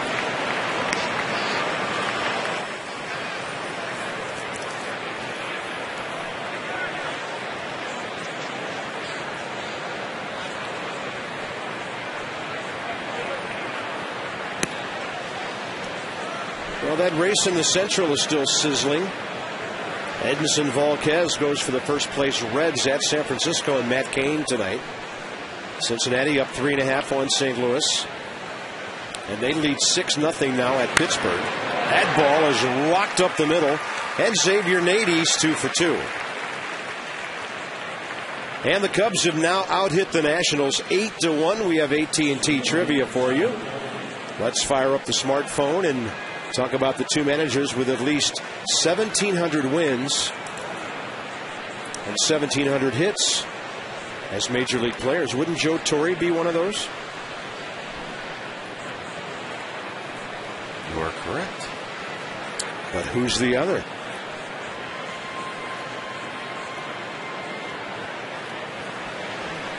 Probably Lou Piniella. Check Lou's win total here. He's got over 1,800 wins, 1,835. Yeah. So I'd say Lou Piniella and Joe Torre. Yes. Lou Piniella was a career .291 hitter. He played like 17 years, 18 years. I have him down for 16 full years of major league credit. 4 World Series, Lou hit .319. How about that? Managed Rob's team in '90. Went to 4 as a player. Managed that Mariners team that won 116 games in the regular season.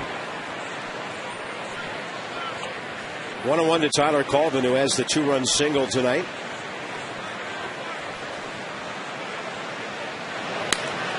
And that ball high in the air, way foul. We always love it when you go to ask about the Nats at MASNsports.com. This is an interesting point of discussion, Rob. Does your ex-manager, and thank you, Jacob from Springfield, does Lou deserve to be in the Hall of Fame? I think he's got the credentials to get in. I think you have to check the, 14th all-time in wins? Yeah. You have to check the 13 guys in front of him and see how they have fared with the Hall of Fame first. Whitey Herzog got in this year. How many wins did Whitey have? I'd have to check on that. I think Lou Piniella might have more wins than Whitey Herzog. Whitey was in player development and a lot of different scouting roles with the Mets before he ever became a manager.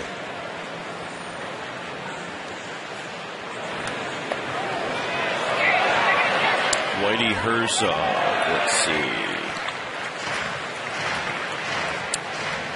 18 years, 2,409 wins. Oh, he's way out there. No, excuse me, 1,281 wins. Oh, okay. That's how many games he managed. Yeah. 1,125 losses. Yeah, so Lou's ahead of him by, what, almost 600, 500? 3 pennants and a World Series title. I would definitely say Lou Piniella is going to the Hall of Fame. He won as many World Series as Whitey did. That's on the corner, and a strikeout to Tyler Colvin. Right now, I'm not sure the Cub hitters know exactly where the strike zone is, because at times tonight, Levon hasn't gotten the calls. This one he does, and that ball is slightly off the plate. Kinetic on the pitch track right here on the outer portion. Levon getting a call, getting a strikeout. And Kinetic North America providing world-class technology to our national and homeland security customers. Alfonso Soriano rips one down the left field line. Xavier Nady approaching third. Bernardina cuts the ball off. It'll be Soriano's second extra base hit, and the Cubs have second and third, one out.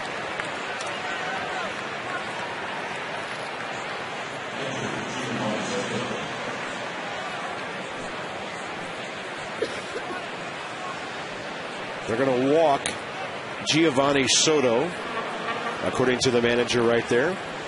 That'll load the bases for the pitcher. Miguel Batista warming up down in the Nationals bullpen. This will be Levon's fourth walk of the night. And then Mike Quade will have an interesting decision to make. He's up by 5 runs.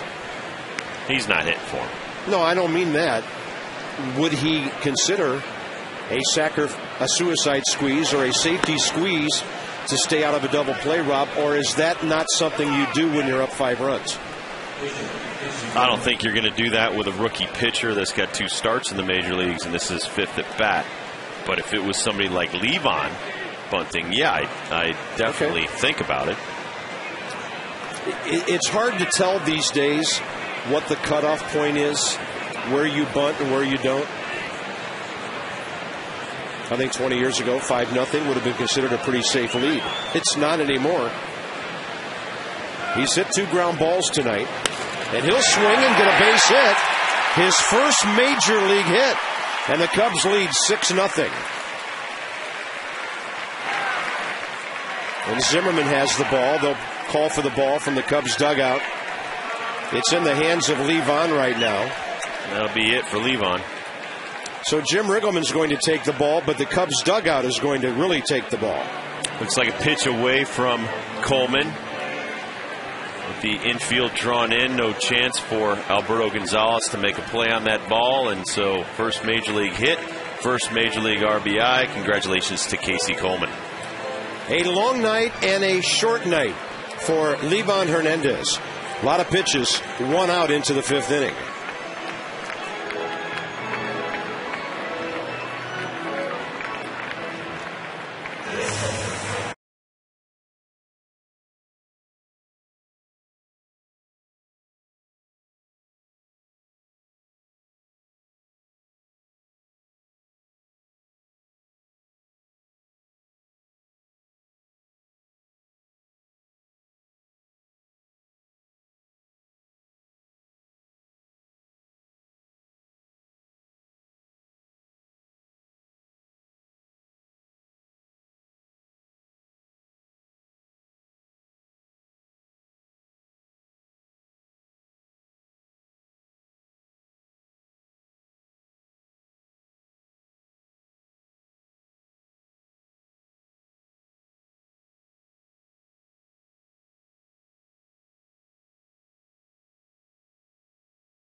By Suzuki in the new Kizashi midsize sports sedan.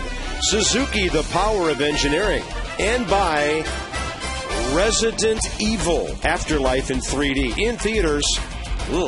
Look out. September 10th.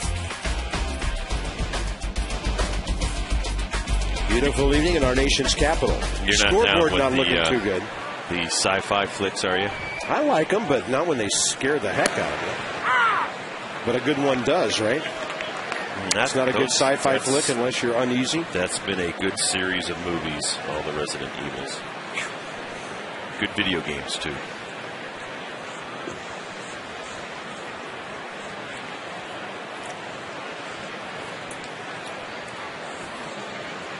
Bases loaded, 1 out, a run in.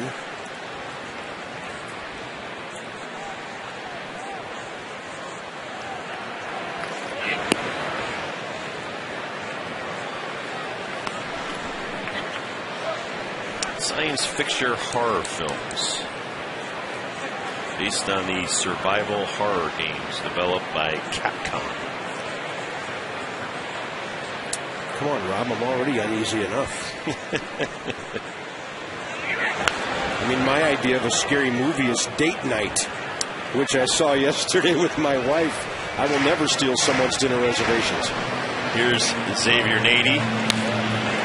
Excuse me. Blake DeWitt. They've got it all going. Leadoff homer in the third, and then the Cubs put 4 more on the board before the inning was over. They've added another with a chance for a big inning again. Oh, one thing I've noticed is every one of these Cub hitters is up on the plate. Outside 2-2. They are just daring you to throw inside when you throw away. Even Colvin's been able to cover the outside portion of the plate. Got a big base hit.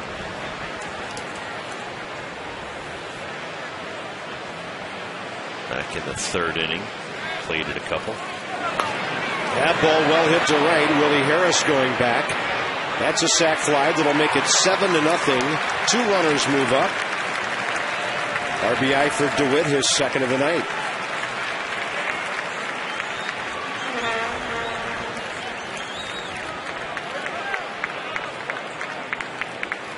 Let's answer our trivia. Managers with at least 1,700 hits as players. 1,700 wins as managers. We said Joe Torre and Lou Piniella. Ta-da.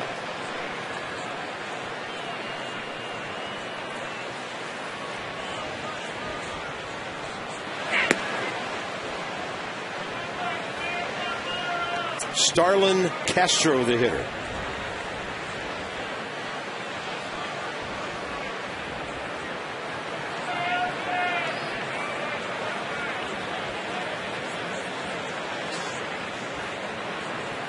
Castro with a base hit in the third, caught stealing. Oh, I thought you would like the movie because Mila Jovovich, the beautiful model, plays the lead that fights evil. Well, I'll have to check that out. You know, it's always a great feeling when a supermodel saves us from annihilation. Saves us from evil, Bob. You gotta love it. Well, and annihilation comes along with that, of course. I watch all these movie trailers. How many models can save the world in 1 year's time? A lot. A lot. Two little casting.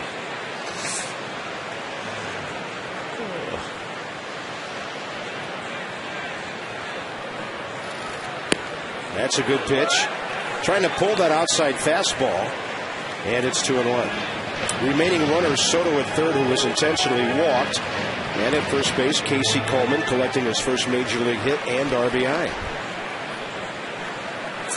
7-0 Cubs. Top of the fifth. This is kind of like the big thud of 2 weeks ago when the Nats came home against the Marlins. Lost a couple of one-sided games when they fell behind early. Because we are always excited as announcers and with the ball club to come back home and play well. But on these last 2 homestands, they've gotten off to really bad starts. Well, and they were just shut out twice in Philadelphia by the 2 Roys, Halladay and Oswalt. Yeah. Now you come home and you're being shut out by a kid making his second major league start. 2-2. Rick Eckstein told me today that that's as well as he's seen Roy Oswalt throw in quite some time. I would agree with that. Had breaking ball, changeup, as well as that mid-90s fastball that just was exploding everywhere in the strike zone. And the Nats, of course, had beaten him in Houston and again here in his Phillies debut, but he wasn't around long enough in that Houston game to get much of a read on. 2-2 to Castro. Swing and a miss on a breaking ball, down and away. So Batista comes in, gives up a sac fly. Damage done. Levon responsible for all 7 runs.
As a former Chicago announcer used to say, it's time for our AFCEA sideline report. Debbie Taylor on the field, and we invite you to visit AFCEA.org, the association for IT pros. Debbie.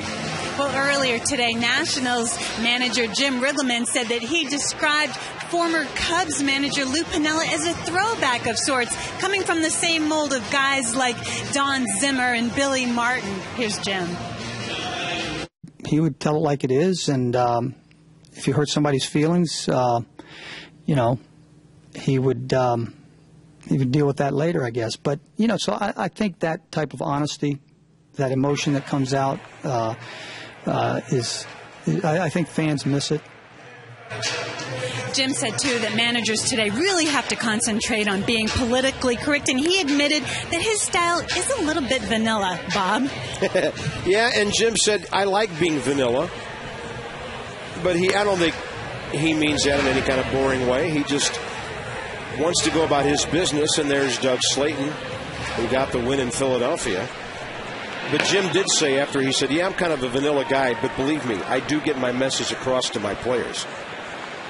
He does. He shows emotion when he needs to, and he does it behind closed doors. And Lou was more like myself, where he wore his heart on his sleeve. Yep. And Lou told me a couple years ago, Willie Harris grounds out to second base, that the late George Steinbrenner told him when he was managing the Yankees.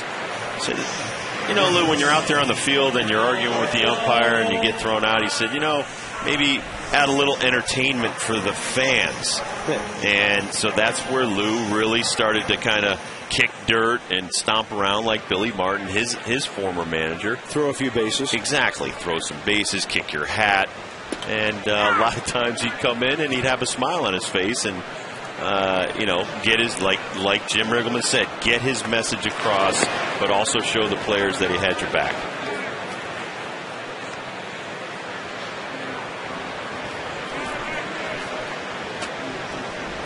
One and one to Alberto Gonzalez, who flied to center first time up. And he'll fly out to right this time up. The Nats, down 7 runs, will not use one of their extra players here. They will use Jason Marquis to pinch hit for Miguel Batista before turning the game over here at Nationals Park to Doug Slayton.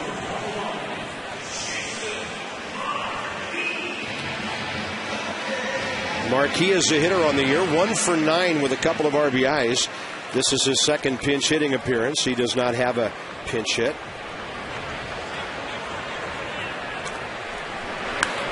And I was able to play for Pete Rose was my first manager, and Lou Piniella was my second. And had Tony Perez for a little bit, Davey Johnson for a little bit, Renee Latchman for a little bit, Phil Garner for a little bit. Quite a list. Oh, yeah, and every manager has his own style.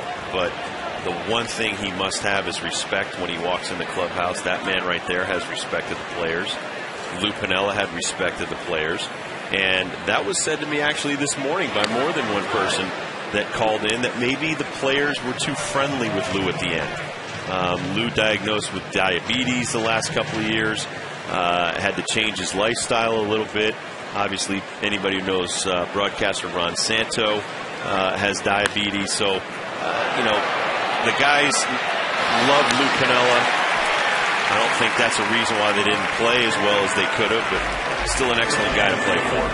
1-4-3 and Marquis gone. So are the Nats. 6th inning coming up.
Every Thursday, Friday, Saturday, Miller Lite Party Night here at the ballpark. St. Louis in for those that week. 22 for prime games, 20 for a regular ball game. Gets you a scoreboard pavilion seat and a drink voucher.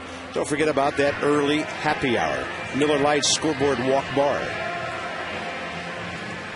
Kosuke Fukudome, and after what happened to Marlon Byrd, he got hit on the hand and then the foot, and the x-rays have come back negative on his right hand.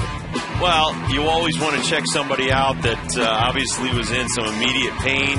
Ball also hit him in the foot. I don't think they had to x-ray that one, but you can see him dancing around because he was in a lot of pain. Great Exmo footage right there of the action, but still, when you get hit by that rock-hard baseball, I don't care if it's 70, 90, 95, it still can hurt you and hurt you badly. And that's why they took the precautionary x-rays. Fukudome slices one back to the screen.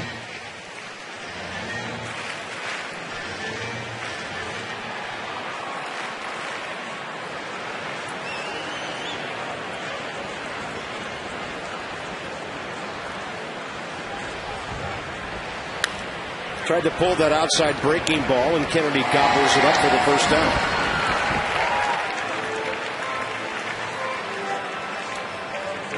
Long 5 innings. Ball game in progress, nearly 2 hours already. And in Washington, D.C., it's all Cubs, 7-0, opener of the 7-game homestand.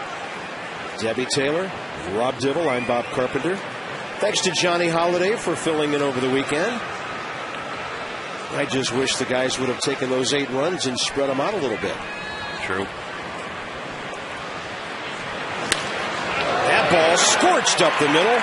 And Aramis Ramirez has a base hit after flying out last time and 2 walks before that.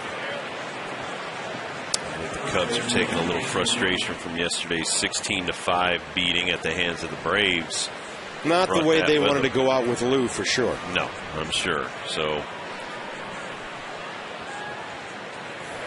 the thing that I will take from Lou Piniella playing underneath him was just he cared about every one of his players. He'd walk around, talk to you every day, make sure your personal life was going as well as possible. And that's why I can understand him wanting to be with his mother right now. Mm-hmm. Was he good at letting guys on the ball club know what their roles were? Oh, absolutely. I mean, you knew what your role was, whether it was the bullpen, the bench, every day playing. what he expected, even when he platooned some guys because they weren't having success, say, left-handed up at the plate against a left-handed pitcher. No, he was very upfront with that stuff. That was one thing I always heard about Whitey Herzog, that he had fantastic communication with his players. You know, and there are always surprises along the way, but guys pretty much know what's expected of them. And extra guys want to know that. Well, Lou is very much like myself in the respect that, you know, you might get angry, but 5 minutes later, you're done with it. And some people will hold on to it and carry a grudge for a while, but Lou is able to, if you had any kind of issues with him, or he had issues with you, it didn't last long. He didn't want that to fester. Into right field off the bat of Nady. Willie Harris in front of the scoreboard. Can't get it. Willie might have jumped before the ball got there. And off the scoreboard, a double by Nady, who now has a 3-hit night. And the Cubs are pounding the Nats tonight. 12 hits to 1. Well, this ball just continues to carry. And Nady, head down, just swings hard down on a fastball, and it just goes over the head of Willie Harris. Yeah, Willie was on his way down when the ball got there.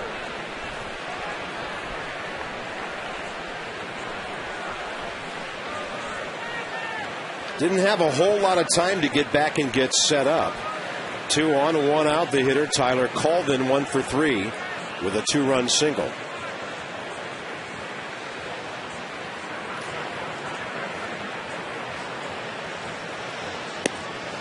Front door breaking ball stays up and in.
He was pumping on 3-0.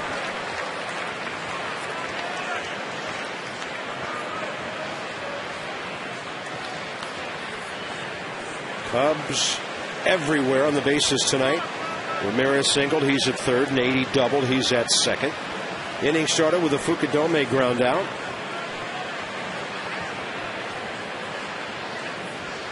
Target up and in.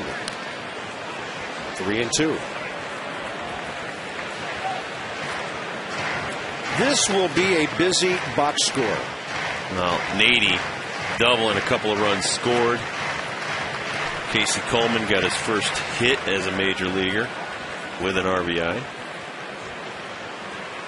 Everybody but Soto in the starting lineup has a hit tonight. Check that. I'm looking at Bird. Bird does not, though. That was Fukudome that had the hit. Yep. Bird on base, though, with the hit by pitch, and the bases are loaded for Soriano. This is the 5th walk issued by Nationals pitching tonight. Well, but you did the math, and you talked about the bullpen is in every game. There's only 2 complete games so far this season. And maybe some of our guys are kind of running out of steam.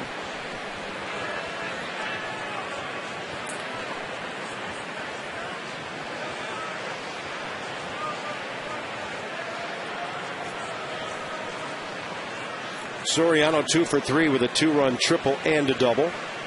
He has scored a run. And a good breaking ball by Slayton is in there. So now it's Ramirez, followed by Nady. And then Tyler Colvin, who's on for the second time tonight.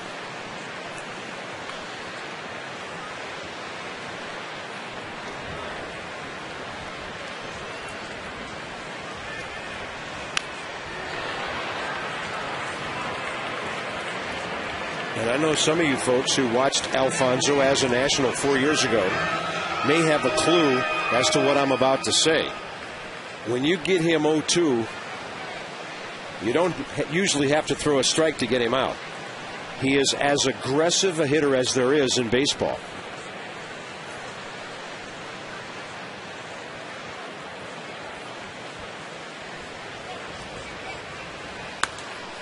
On a pitch up, he goes up and fouls it.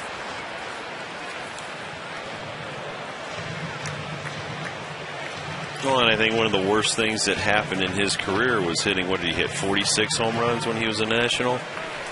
You know, hitting all those home runs back in the day when he went 40-40, maybe the worst thing that ever happened to him. He was a middle infielder, converted to left field, swings one of the heaviest bats in the major leagues, and he's, like you said, overly aggressive. 46 home runs, 41 stolen bases. Does not cut down on his swing, doesn't try to make contact. He still tries to lift and separate and launch home runs when he's behind in the count. He was only the fourth ever player to go 40-40 behind Canseco, Bonds, and A-Rod. It's very rare. 1 ball and 2 strikes. Target in. Soriano strikes out for the 100th time on the year. But you see the swing. I mean, the swing is not conducive to a contact swing. He's swinging up from the heels, trying to hit this 500 feet. This is a 1-2 pitch, breaking ball. If you try to just make a little contact, look at that. Big leg kick. I'm going to swing as hard as I can. And he's way away from touching that breaking ball. Giovanni Soto. If I remember correctly, the Nationals made a run at Soriano, offering him somewhere in the area. I mean, they made him a legit offer. If I remember correctly, it was around $80 million for 5 years. Well, he got $146 for 8 years in Chicago. That was a no contest sort of thing. Well, and they must be counting their lucky stars that they didn't get a bite on that offer. You know what? A bad deal like that can set you back for a long time.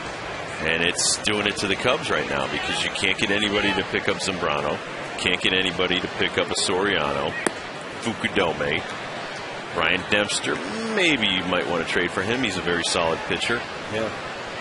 But when you have that kind of money, that's still a ton of it is coming to those guys. Tough to move them. You know, Ted Lilly and Derek Lee were free agents at the end of the season anyway.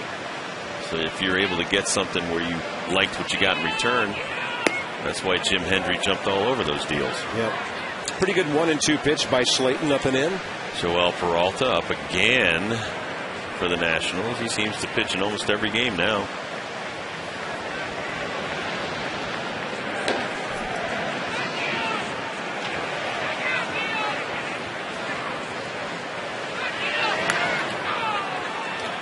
And I've said this before, the only problem I had with Soriano, and he had a great season here in 06, but as soon as he hit 40-40 with about 3 weeks left in the season, he pretty much shut it down. He knew he was going to make $1 bazillion somewhere other than here. And if I remember correctly, he hit under 200 for most of September after reaching those two numbers. Slayton misses on a breaking ball up, and the count goes to 3-2. And I don't care if you're in last place. Oh, yeah. No, it doesn't matter what our place fans deserved better than what they saw the last part of September. If you're in 5th place, you're trying to get into 4th place by the end of the year. Yeah. I mean, the goal of the Nationals right now should be to catch the Mets. I mean, if anything, you're fighting to try to get as many wins, but you don't want to finish last. 3-2 pitch, and he walks him on a breaking ball, and the Cubs lead 8-0.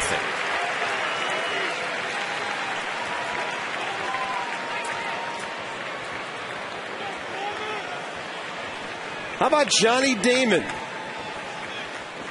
Claimed off waivers by Boston, but he's still playing for Detroit. He's got a no-trade clause with the Tigers. Has 48 hours to accept the claim of the Boston Red Sox, and he would join them. And he gets 2 hits and a couple of RBIs for the Tigers tonight. Although Detroit, even though they've won 3 games in a row, they're 11 back of Minnesota. Wow, and the Red Sox are hurting for outfielders. Mike Cameron basically deciding to have surgery on that abdominal muscle that he ripped. Yeah. And so he's done for the season. They're hurting for some players. They need some bodies.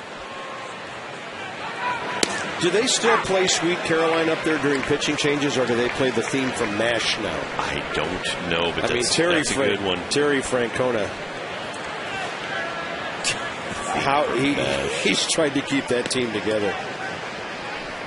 Dustin Pedroia lost again. Ellsbury hurt. It's been unbelievable up there. Well, that was just a freak accident, too. He kind of made his foot sore from the broken foot. Then he fouls a ball right off where the break was.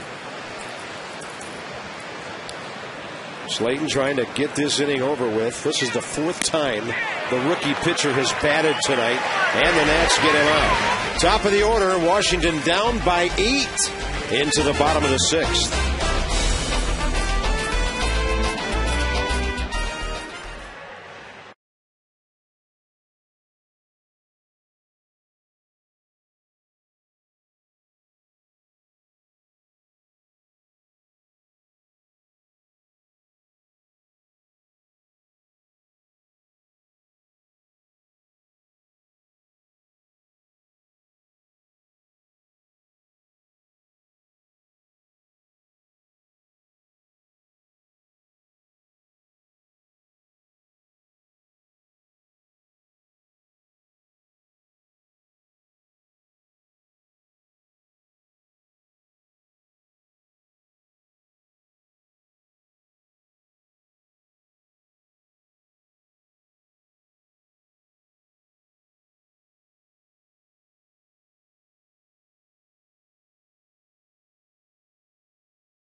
To 1 Zimmerman, a first inning single, the only hit for Washington. Levon roughed up 121 pitches in 4 1/3 innings. Alfonso Soriano, couple of hits, couple of RBIs, but really the story is Casey Coleman. The Nats have been quiet offensively, and he has kept it that way. 5 innings, 1 hit, 1 walk, 3 strikeouts. Has gotten his ERA down to 5.6. A lot of off-speed stuff set up by getting ahead in the count. And then he's able to manipulate the 2-seam breaking ball, get his first major league knock into left field for an RBI. So Casey Coleman, the 23-year-old, making his 2nd ever major league start. 4 1/3 innings against the Padres, first time out. 3 runs on 6 hits. And a 5-1 loss. Nyjer Morgan 0 for 2 since coming off the DL, 6 for 20. Fly ball to center. A looking strikeout tonight. 0-2 quickly. And he's putting hitters away by getting ahead.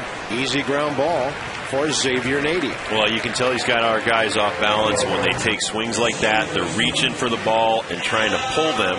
Just puts it right on the ground, and it goes right over to Nady at first base. And this is our docket. Ryan Zimmerman, the lone single. Man, that is 1 empty box.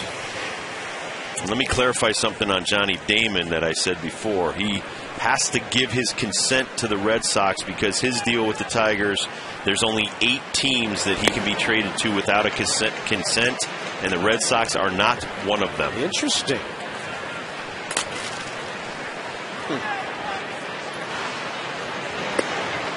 But David Ortiz, when asked, would you like him back? He said, oh, definitely. That's my boy. You know that. It would be great. Johnny is a fun person to be around. And then I don't have time to read the rest. And as far as I know, once you're chosen on waivers by a ball club, if that deal is not made, no other ball club can claim you. That's it.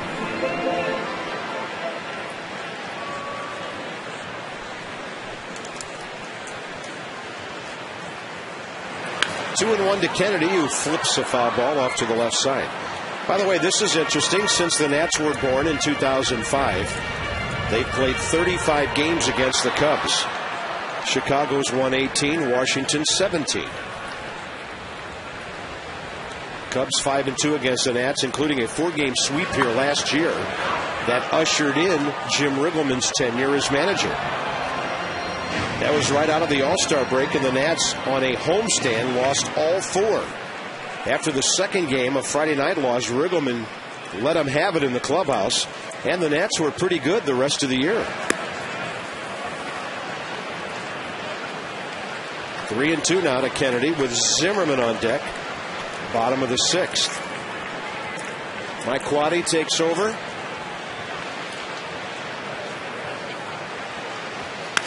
Kennedy left side. Little short hopper for Ramirez. 2 outs. And Rob, it'll be interesting to see what the Cubs do. Joe Girardi's name is out there floating around because of the Chicago connection. And Joe is from Peoria, which is maybe an hour and a half south of Chicago, his hometown. There's Ryan Sandberg sitting there at Iowa, their AAA ball club, a superstar Hall of Fame type player who didn't say, I don't want to ride buses. He went down there and got the job done at the minor league level. He's been doing a wonderful job down in the minor league. So I think they'll do their due diligence. They have a new ownership with the Ricketts family.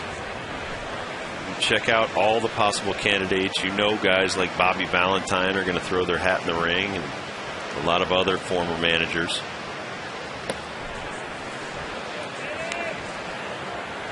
I just think it's tough. They play so many day games. Dusty Baker talked about it. Lou Piniella talked about it. It's just so many day games, and you would think it would be an advantage for the Chicago Cubs.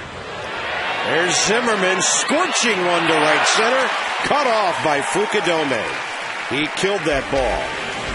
Iwo Jima, beautiful on this Monday evening in August. Right now it's all the guys from Chicago.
Popcorn. Top of the 7th. Tomorrow night, Carlos Zambrano having a tough season. 4-6, but he's 7-3 career against the Nats. The emotional right-hander takes on John Lannon. Now John is pitching pretty well right now, 3-0 in his last 4 starts since his return from the minors.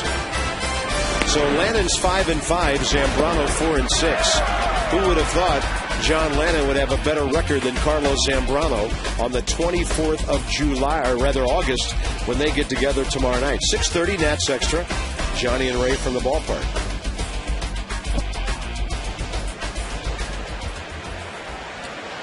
Joel Peralta takes over for the Nats.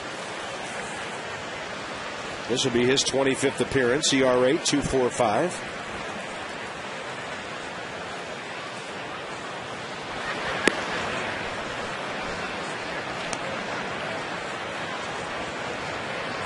Some very nice numbers since coming up from Syracuse. He was 20 for 20 in saves. Hard to hit him. 29 strikeouts, only 23 hits in those 33 innings. Blake DeWitt, 2 hits tonight and a sac fly. In Philadelphia, the Astros have just come up with 2 runs in the 8th and lead the Phillies 3-2. Braves scoreless in the 3rd at Colorado. Tim Hudson's given up 1 whole hit so far, coming in 14-5 with a 2.15 ERA. Interesting ball game later tonight. The Reds at San Francisco. Volquez and Kane.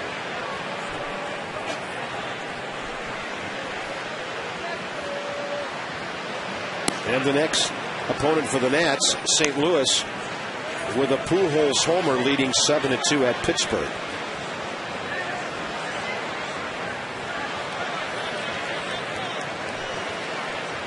Got a big game. Minnesota, Texas, too. Texas up 2-0. 2 first-place clubs battling it out down in the heat of Texas. Possible playoff preview.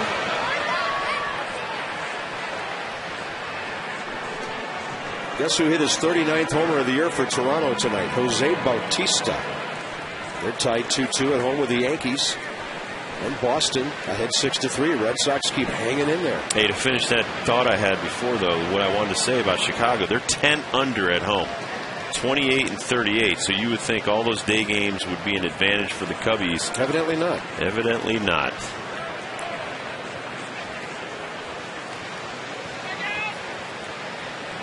2-2 pitch.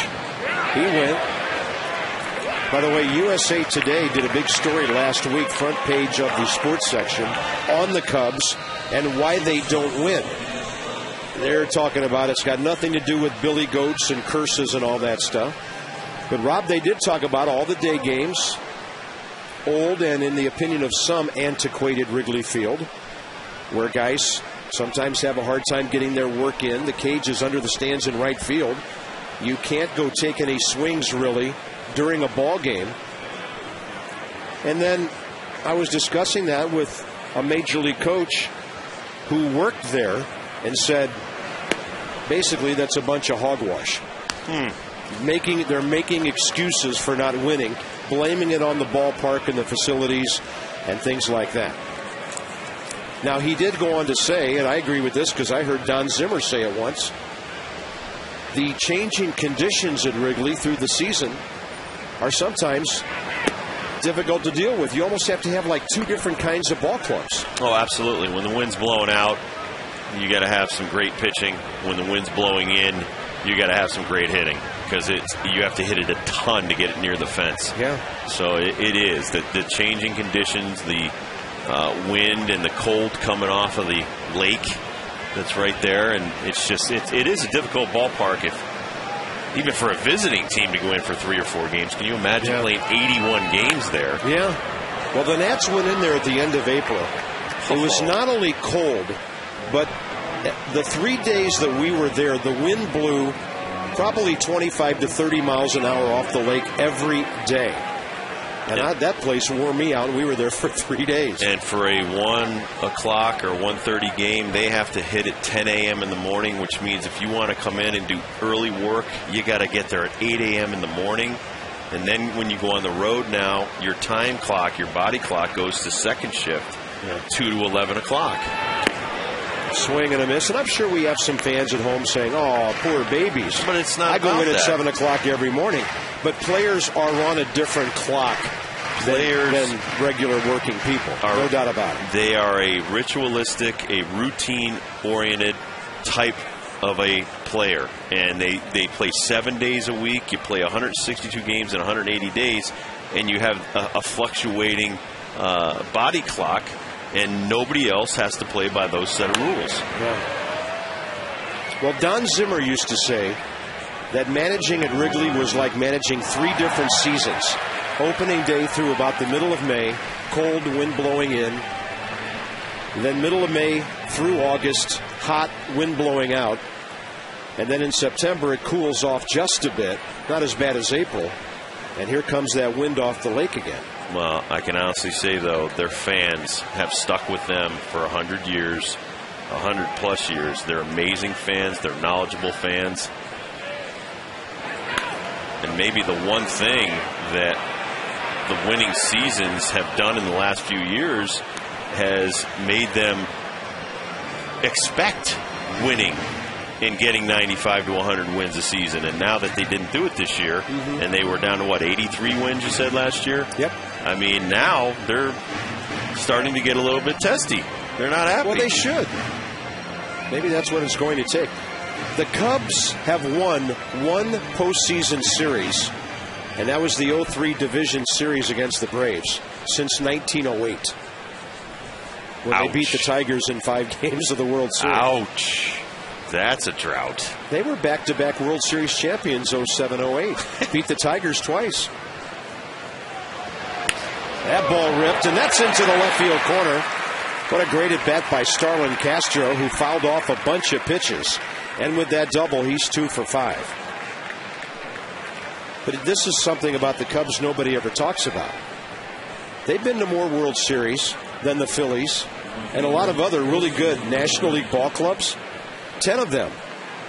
But the last one was in 1945. And they've lost 8 of those 10. Looked like a fork ball left up in the zone that Castro got out in front of. Hit it right around the bag down left field line for an easy double. The Cubs went to the World Series in 06, 07, 08, and 1910. And you're talking 100 years ago.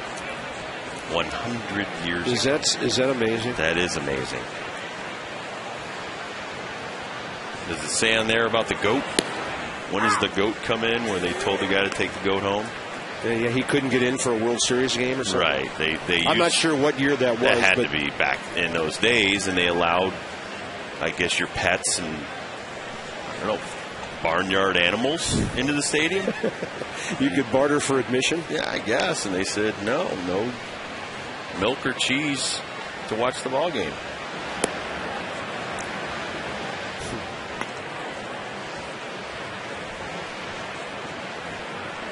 So please, folks, do not try to bring a billy goat anytime in the near future to Nationals Park. It's going to be tough enough.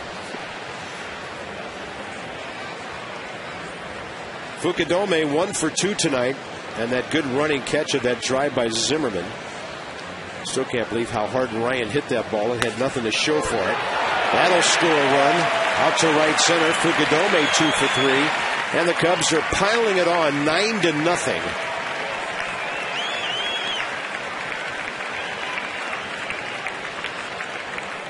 With 14 hits.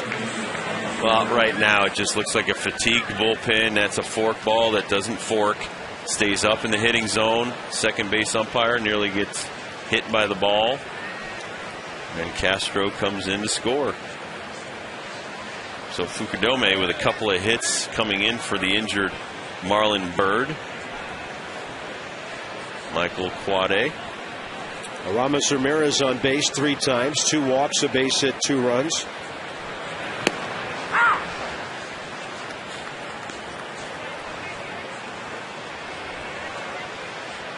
Won't get any easier for the Nationals with Zambrano and Dempster going in the next 2 games for them.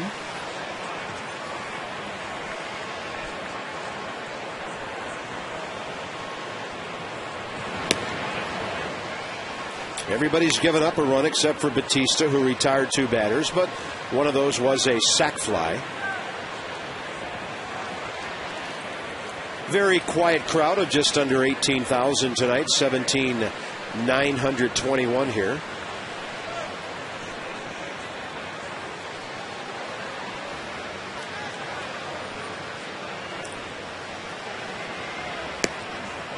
Two and 1. see Pudge Rodriguez telling Joel to keep that shoulder in tight.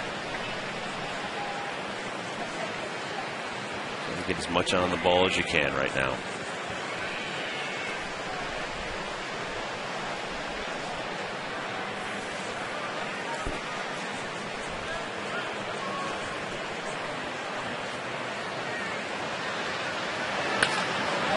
Left field to his right, Bernardina. He's got it on an excellent play for the second out.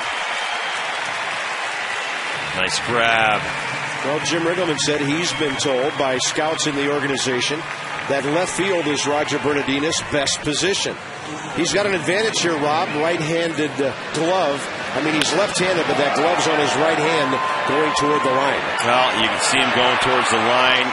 Great closing speed between he and the ball, and right at the last second, the Exmo will show you the full extension. I gotcha. And he takes a couple of bases away from Ramirez and puts Fukudome back at first.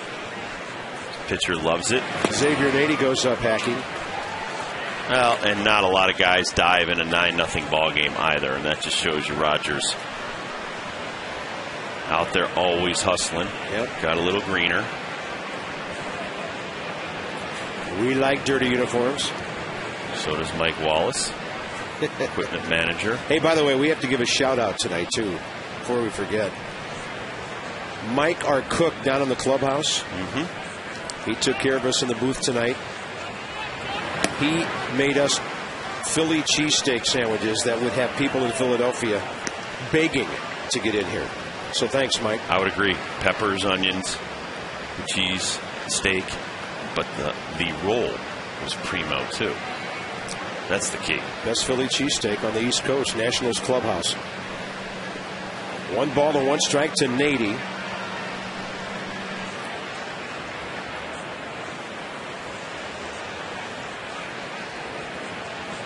And a breaking ball that was hanging, scorched at Willie Harris. Man, what a night for the Bats. Cubs pick up another run and lead 9-0. Time to stretch.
To you by your local Ford dealers. Your local Ford dealer invites you to experience Ford like never before. Ford, drive one.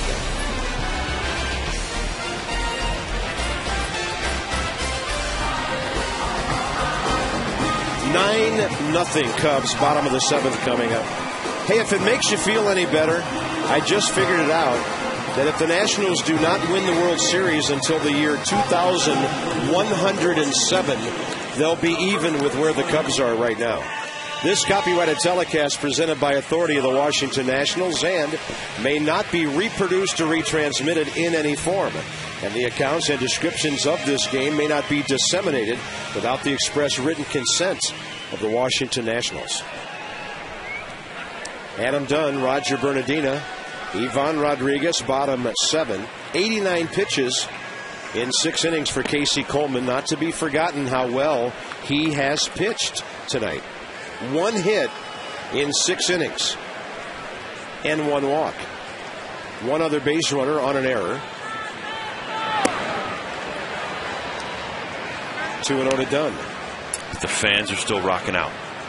Just dancing to Casey and the Sunshine Band. A medley of their greatest hit. Come on. Casey's got a few hits.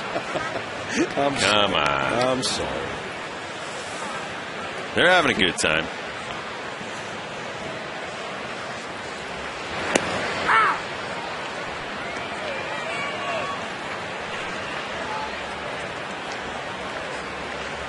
Six for 50 since all that offense on Saturday. Since that home run by Roger Bernardina. Adams got to beat this out. He does. That's the kind of hit that breaks you out. Is it? Yes, it is. All right. Take your word for it. Don't take my word. I went 5 years without a hit. Casey Coleman's going to do the old twist and shout. Throws the little changeup away. Castro, nice. Over towards shortstop play. Nady, great pick at the end of this play. Nice scoop out of the dirt, but Dunn hustling all the way down. He can smell this hit. I'm going to get it. I'm going to get it. Yes. That'll add a total base on to his total for the year. Adam in total bases still 5th in the league. Still leads in extra base hits. And Roger Bernardina is the hitter, 0 for 1 with a fly ball to center and a walk.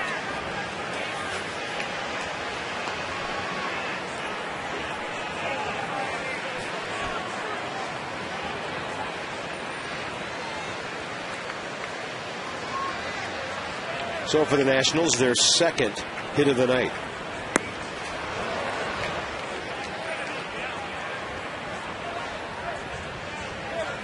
Coleman has only struck out 3 tonight, but he's pitched to contact.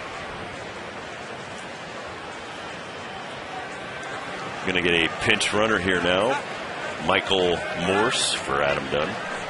And by the way, up until that hit, he had retired 17 of the last 18 Washington hitters. This is a good time to get Adam Dunn out of the game. This is the time of the year when guys need to keep their legs under them. Michael gets some action here. Dunn the rest of the night off.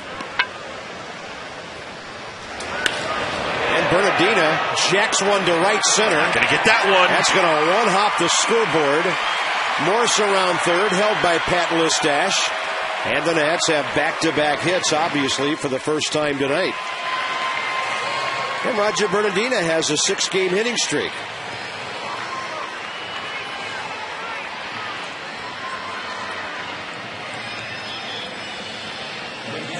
Never say die attitude. Roger Bernardina.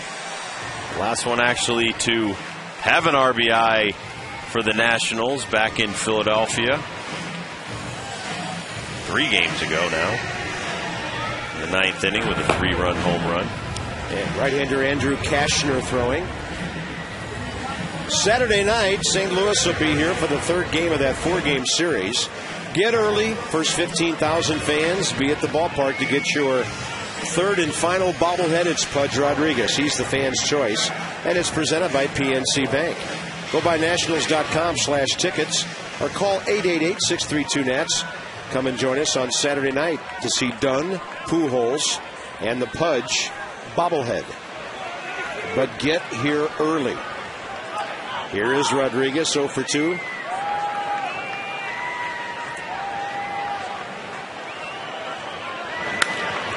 Out to short. He'll be out at first, and a run scores on the RBI, and the Nats are on the board.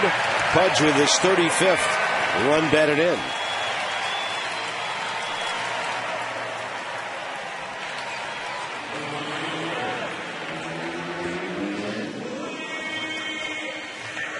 Bob, this is the odd change-up grip right here.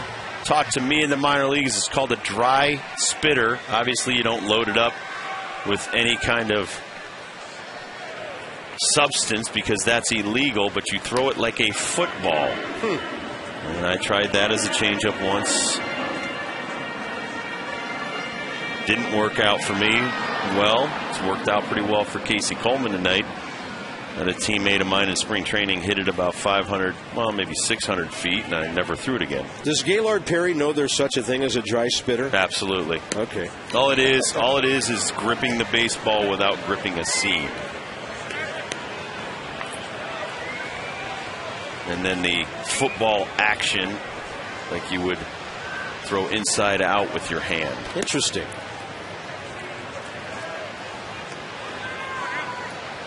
Two balls and a strike to Willie Harris. Willie has struck out and grounded out. By the way, Phil Necro, that taught that young lady the knuckleball, she's thrown 2 perfect games this year. No kidding. Against the male counterparts. That's She's awesome. in the Little League World Series, yes. I wish I had her name. I do not. I apologize. My wife's been telling me all this information. That's awesome. Willie will draw a walk, and the Nats have their third base runner of the inning. Larry Rothschild has made a visit, and now Mike Quade will come out and make a pitching change. So Casey Coleman will go 6 1/3. He'll give up only 3 hits. As I mentioned earlier, didn't strike out many, just 3, but he pitched to contact most of the night. And until this inning, he'd been almost perfect for 6 innings. He's gone.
Gonzalez, the next hitter. Roger Bernardina just doubled a moment ago off the scoreboard, and Rob, it was a half inning after that really nice play on Aramis Ramirez. Well, this could have led to some more damage by the Cubs, but Roger, the body, Bernardina giving up the body for the team. Right here, 9-0. Diving, laying out to make that grab. Much appreciated by Joel Peralta. Casey Coleman done after 103 pitches. And he gets 6 1/3 out of it. Former #1 draft choice Andrew Kashner takes over. He was the 19th player taken just 2 years ago. So it's obvious now the Cubs, after spending all that money on free agents a few years ago, are getting guys to the big leagues quickly. Now, Rob, I don't know if this number will surprise you, because I know you've run across this at some point. Back in 2007, when the Cubs spent that $300 million on free agents, do you know how many guys that was? 3. 11. They signed 11 free agents 3 years ago. Now, obviously, most of the money went to what? Soriano? To Dempster? Was he? No, Dempster was like 2 years later ago, but he was later. You brought in Lilly. Brought in Soriano. Who was almost half of that total. Brought in DeRosa. Mark DeRosa, you're right. Well, they were 11 free agents they signed at that time. Can you believe that? This year, the 2 guys I brought in were John Graybo, no longer with the ball club, and Marlon Byrd. He got $15 million for 3 years. There's a bouncer to the mound. Should be a double play. And even though it was a weak throw, it was nicely picked by Xavier Nady. And the Nats are gone in the 7th inning and trail 9-1.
8th inning.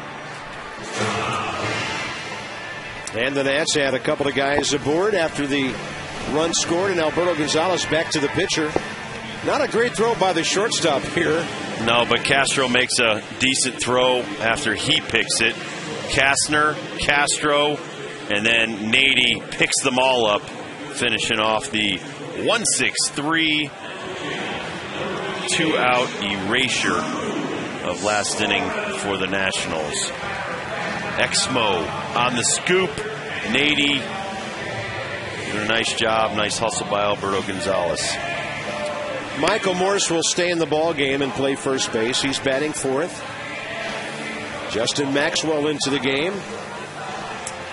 We believe he's hitting 9th, and Willie Harris then will get Zimmerman out of the game and play third base. So Ryan gets the rest of the night off. So we'll see how Jim Riggleman configures things on the double switch. That brings Drew Storn into the game for some work. Some very solid numbers for the rookie out of Stanford, who did not pitch at all in the Philadelphia series. In fact, the last time Drew pitched was the 9th inning at Atlanta Thursday when the Nats nailed down that 6-2 win. A couple of shutouts and an 8-1 win. That'll do it to you.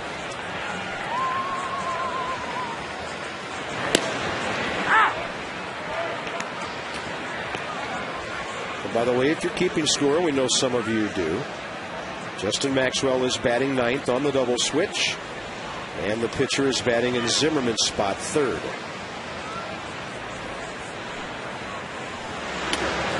And a breaking ball down and in to Tyler Colvin. 1 for 3 with a 2-run single, a walk, and 2 strikeouts.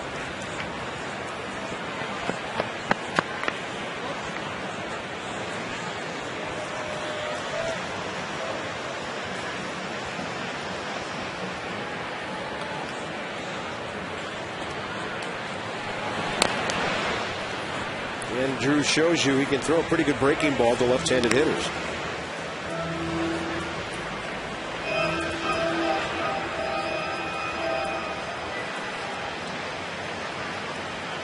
Well, nothing's worse for a ball club than a closer who's desperate for work. It means you're not ahead very much late in ball games. The Nats' last 2 wins have been non-save situations. That's a hard slider that'll send Colvin back to the dugout. Great pitch. And here comes Alfonso Soriano again. 8th inning, and the number 7 man in the order is batting for the 5th time. Exmo on this last slider, as you said, he pulls it down hard. You can see the spin of it. The rotation comes right in, and the rookie, Tyler Colvin, takes it for a called 3rd strike.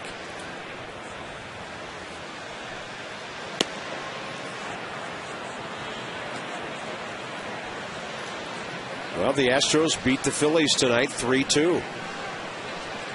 So right now they're 3 back of Atlanta. Braves do trail 1-0 in the 4th inning at Colorado. And didn't Joe Blanton start for? Yes, he did. The Phillies. Their weak links are Kendrick and Blanton. And Ryan Madsen got the loss out of the bullpen when Houston scored 2 runs in that 8th inning. They're still pretty tough. If Cole Hamels does what he's supposed to do, Oswalt, Halladay, and Hamels would be a tough threesome if they can catch the Braves. There was a move made over the weekend that was interesting involving a former Philly. St. Louis picked up Pedro Feliz to become their 3rd baseman. And he's an experienced guy who's been there, done that. Soriano severely jammed, fouls it 2-2.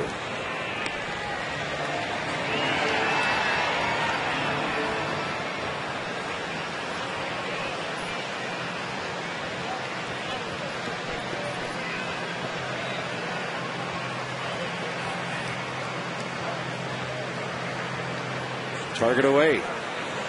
That means slider? Yes, it does. He had Soriano reaching, and that's an easy fly ball. Niger Morgan, 2 outs. Visit the official online shop of the Nats. You can find it at Nationals.com. The largest selection of official gear, latest apparel, memorabilia, authentic classics for all your favorite baseball fans. Get it from the source, thenationals.com shop. Bases empty, 2 outs. Giovanni Soto.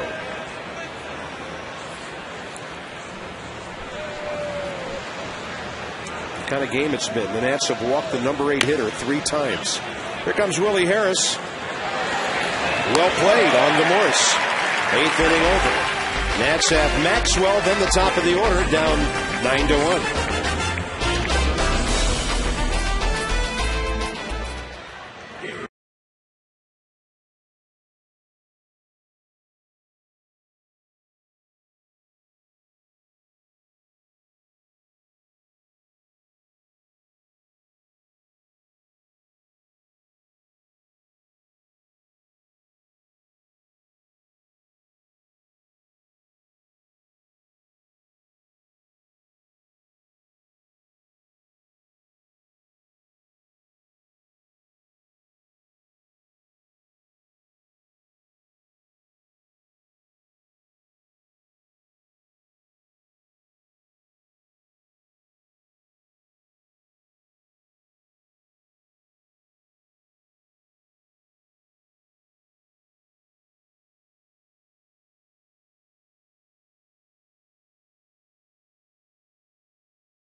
Cubs. And it'll be Maxwell, Morgan, and Kennedy. And a reminder, Resident Evil Afterlife in 3D in theaters September 10th. September 11th, Rob Dibble will know every line from that movie. Nah, actually, I just go for the action. I like the karate moves and stuff. You're an action guy. Jeff Baker takes over for the Cubs and plays third base. So Aramis Ramirez has the rest of the night off.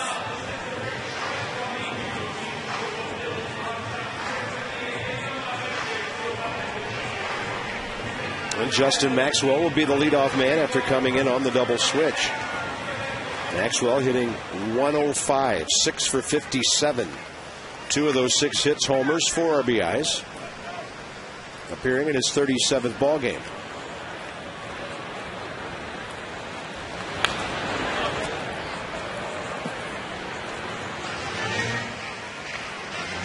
But Justin striking out 23 times in those 57 at-bats. So he has to find a way to make contact more frequently than 60% of the time.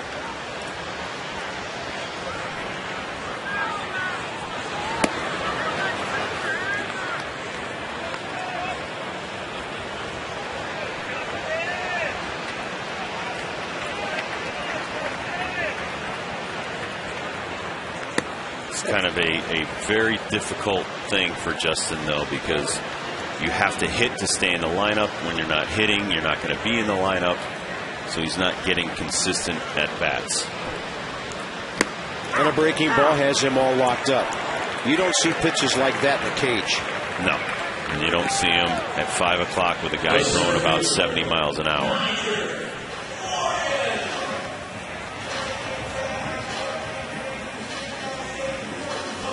Cashner, beautiful breaking ball right here, 12-6, and it just has Justin in between. Gets the strikeout. Roger Morgan gets a fastball on his hands and fouls it. This kid's got a good arm. 96 on that heater. Easy to see why he was the #1 draft choice just 2 years ago. He's out of Montgomery, Texas. And Morgan, a soft liner, stabbed by Starlin Castro, and Nigel Morgan is 0 for 4 tonight.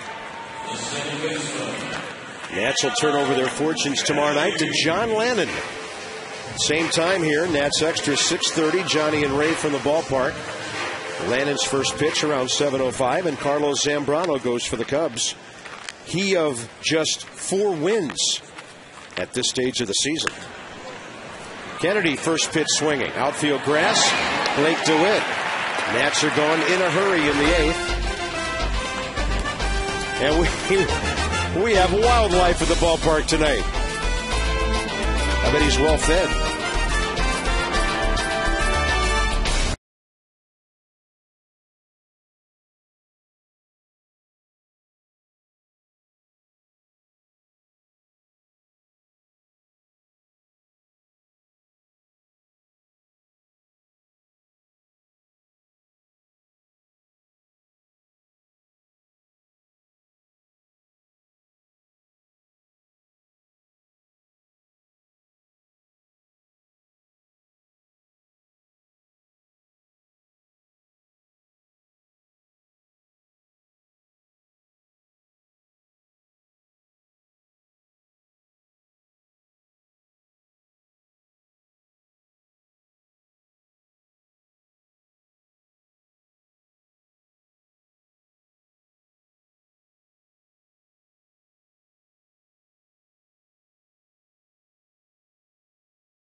Nationals Park tonight. This one might have been over in the 3rd inning when the Cubs got 5 runs. We'll see what Johnny and Ray think after the ball game with Nats Extra presented by Verizon Fios. Trying to make some sense out of what happened with Lee Vaughn tonight. He only got 13 outs and it took him 121 pitches and he gave up 7 runs. Post-game reacts and the manager live after the ball game. Tyler Clippard takes over here. Well, if anybody deserved a meltdown this second half of the season, it's Levon. It's been brilliant. He's been carrying the load, hasn't he? Yeah, 2.3 ERA after the All-Star break and 7 starts coming in tonight. What did you say, 21 times he's gone 6 innings or more this year? Levon, yes. Yeah, 12 times he's gone 7 innings or more. So, just a bad night for Levo. He'll be back. Pinch hitter Micah Hoffpower just called up today by the Cubs. They sent out a couple of guys when they reactivated Giovanni Soto. They sent out outfielder Sam Fuld and catcher Wellington Castillo, and recalled Hoffpower, who grounds to short, and Gonzalez throws him out. Have a look at our Ford drive of the game. 3rd inning, Blake DeWitt, the newly minted Chicago Cubs second baseman, hits his 3rd home run as a Chicago Cub. So the Ford drive of the game, that goes to you, young man, Blake DeWitt. He would later single and hit a sac fly, so he's had a good night. Out to right center, he jacks one. One hop, right beyond the scoreboard, and that's his 2nd extra base hit of the night. Okay, Blake, you already got the Ford drive of the game. You don't get another one. Yeah. So, knock it off. We only give out 1 Ford per night. Tyler Clippard coming in to get some work. Smokes a 93-mile-an-hour fastball away. DeWitt comfortable in there. Smokes it in the gap. Nigel Morgan gives chase. Nice scoop off the wall. Gets it back quickly.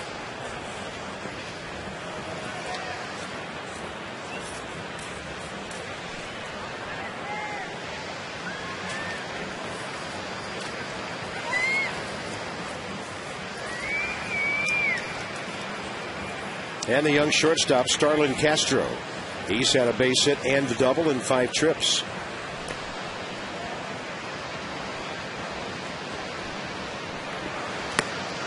And the Nats have to deal with Carlos Zambrano tomorrow night. And who knows what to expect?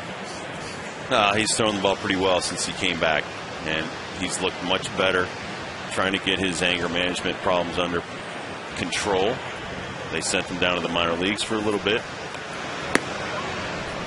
and they're hoping that they can get something usable in the future from him, since they're paying him so much money. Cubs bullpen with Thomas Diamond.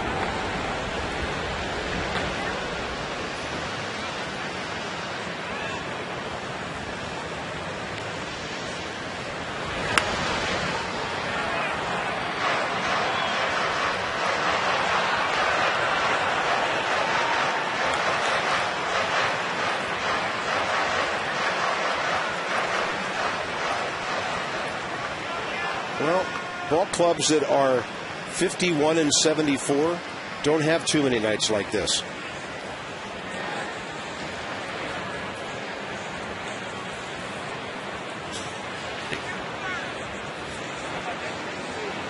And a 2-1 to Castro way inside.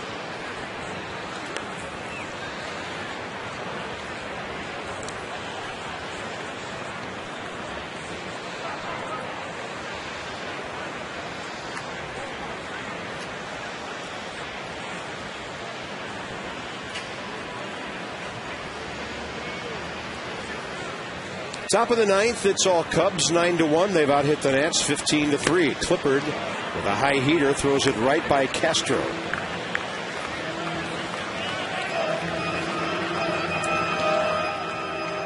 Kosuke Fukudome's had a good night since coming in.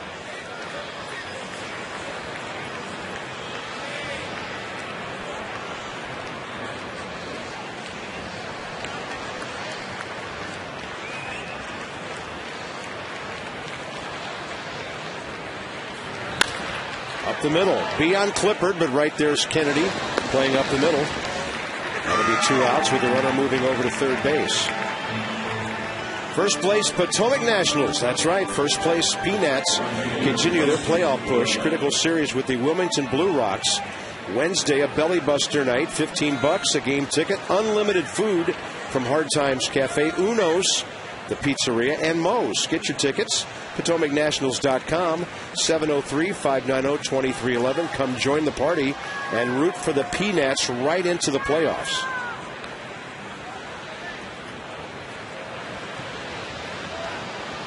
They know what championships are all about down there. Randy Knorr won one a couple of years ago.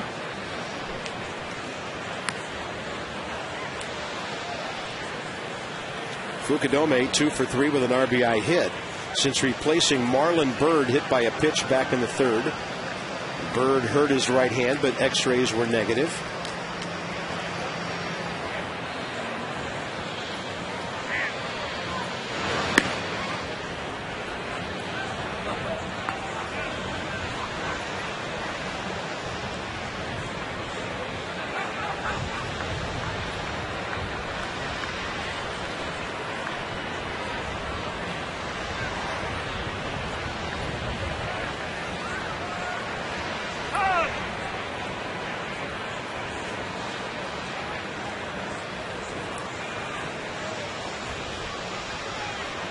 Rockies have picked up a couple of runs. Ian Stewart's 18th home run, 3-0 over Atlanta.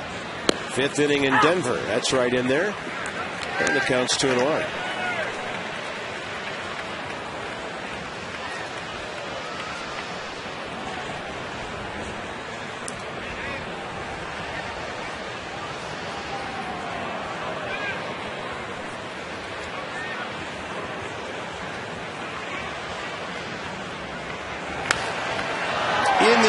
Side. Willie Harris, foul ground. In and out of the coach's box, and that's it for the Cubs. They'll score 9 runs on 15 hits tonight.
Park. Johnny Holiday, along with Ray Knight. We're going to have Nats Extra Post Game coming up. We're going to try to break it down and answer some of our own questions and your questions as coming back home in the beginner roads home series and just didn't turn out the way everybody thought it would against a team that's been struggling all season long.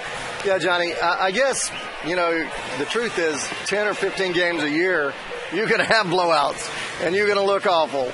And as a starting pitcher, 3 or 4 times a year, you're going to have bad games. I guess this is one of them.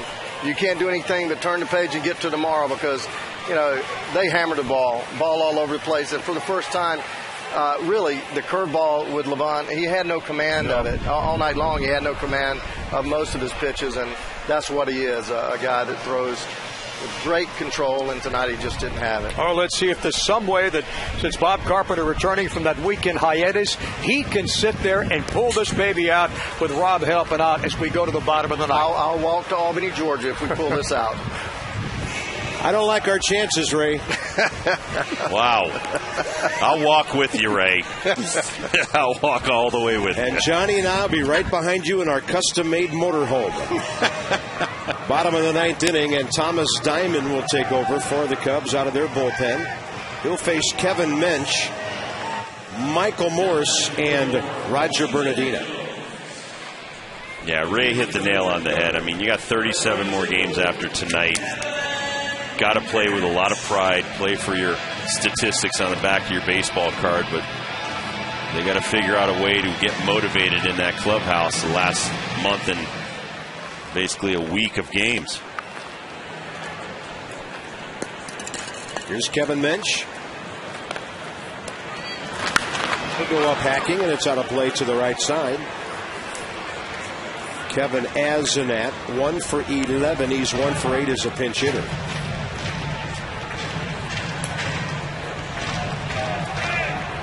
Thursday, the Nationals will look to the future as they introduce the newest National, Bob. Bryce Harper. We'll have it for you right here on Masson.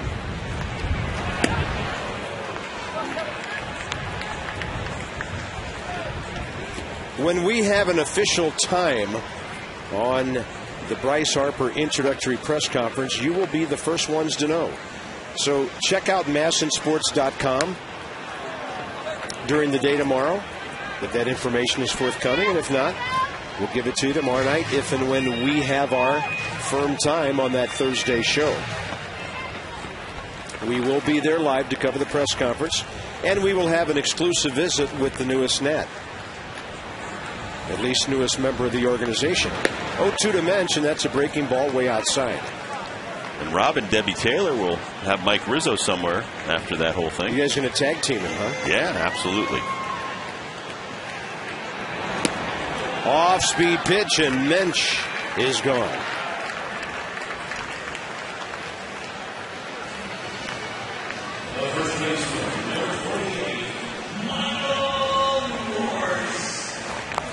Come on, Michael Morse. Got a new order of bats in. Put one of them to good use right here.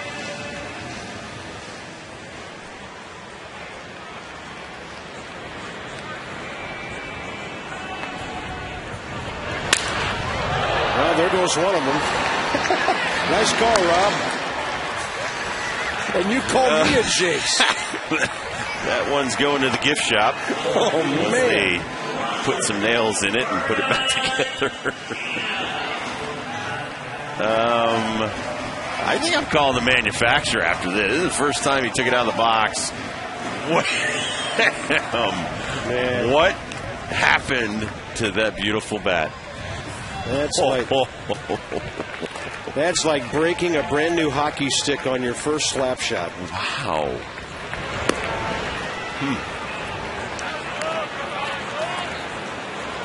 And I know how the everyday players cherish their bats. They love their bats. Bernardino tonight, a fly ball to center, a walk and a double, and a very nice diving play in left field. And because I listen, I remember when Debbie Taylor was talking to Michael Morse about his humidor that he keeps his bats in. Kind of like Serrano in Major League. Hats 4 bats. They love the bats. Brady looks that one all the way in. Rather, Roger does, and it's 2 balls, 2 strikes. And the Cubs are 1 out away from their 52nd win of the year. And evening the season series at 2-2. Didn't take long, game over. 3 hours and 7 minutes, and the Cubs beat the Nats decisively 9-1, out hitting them 15-3.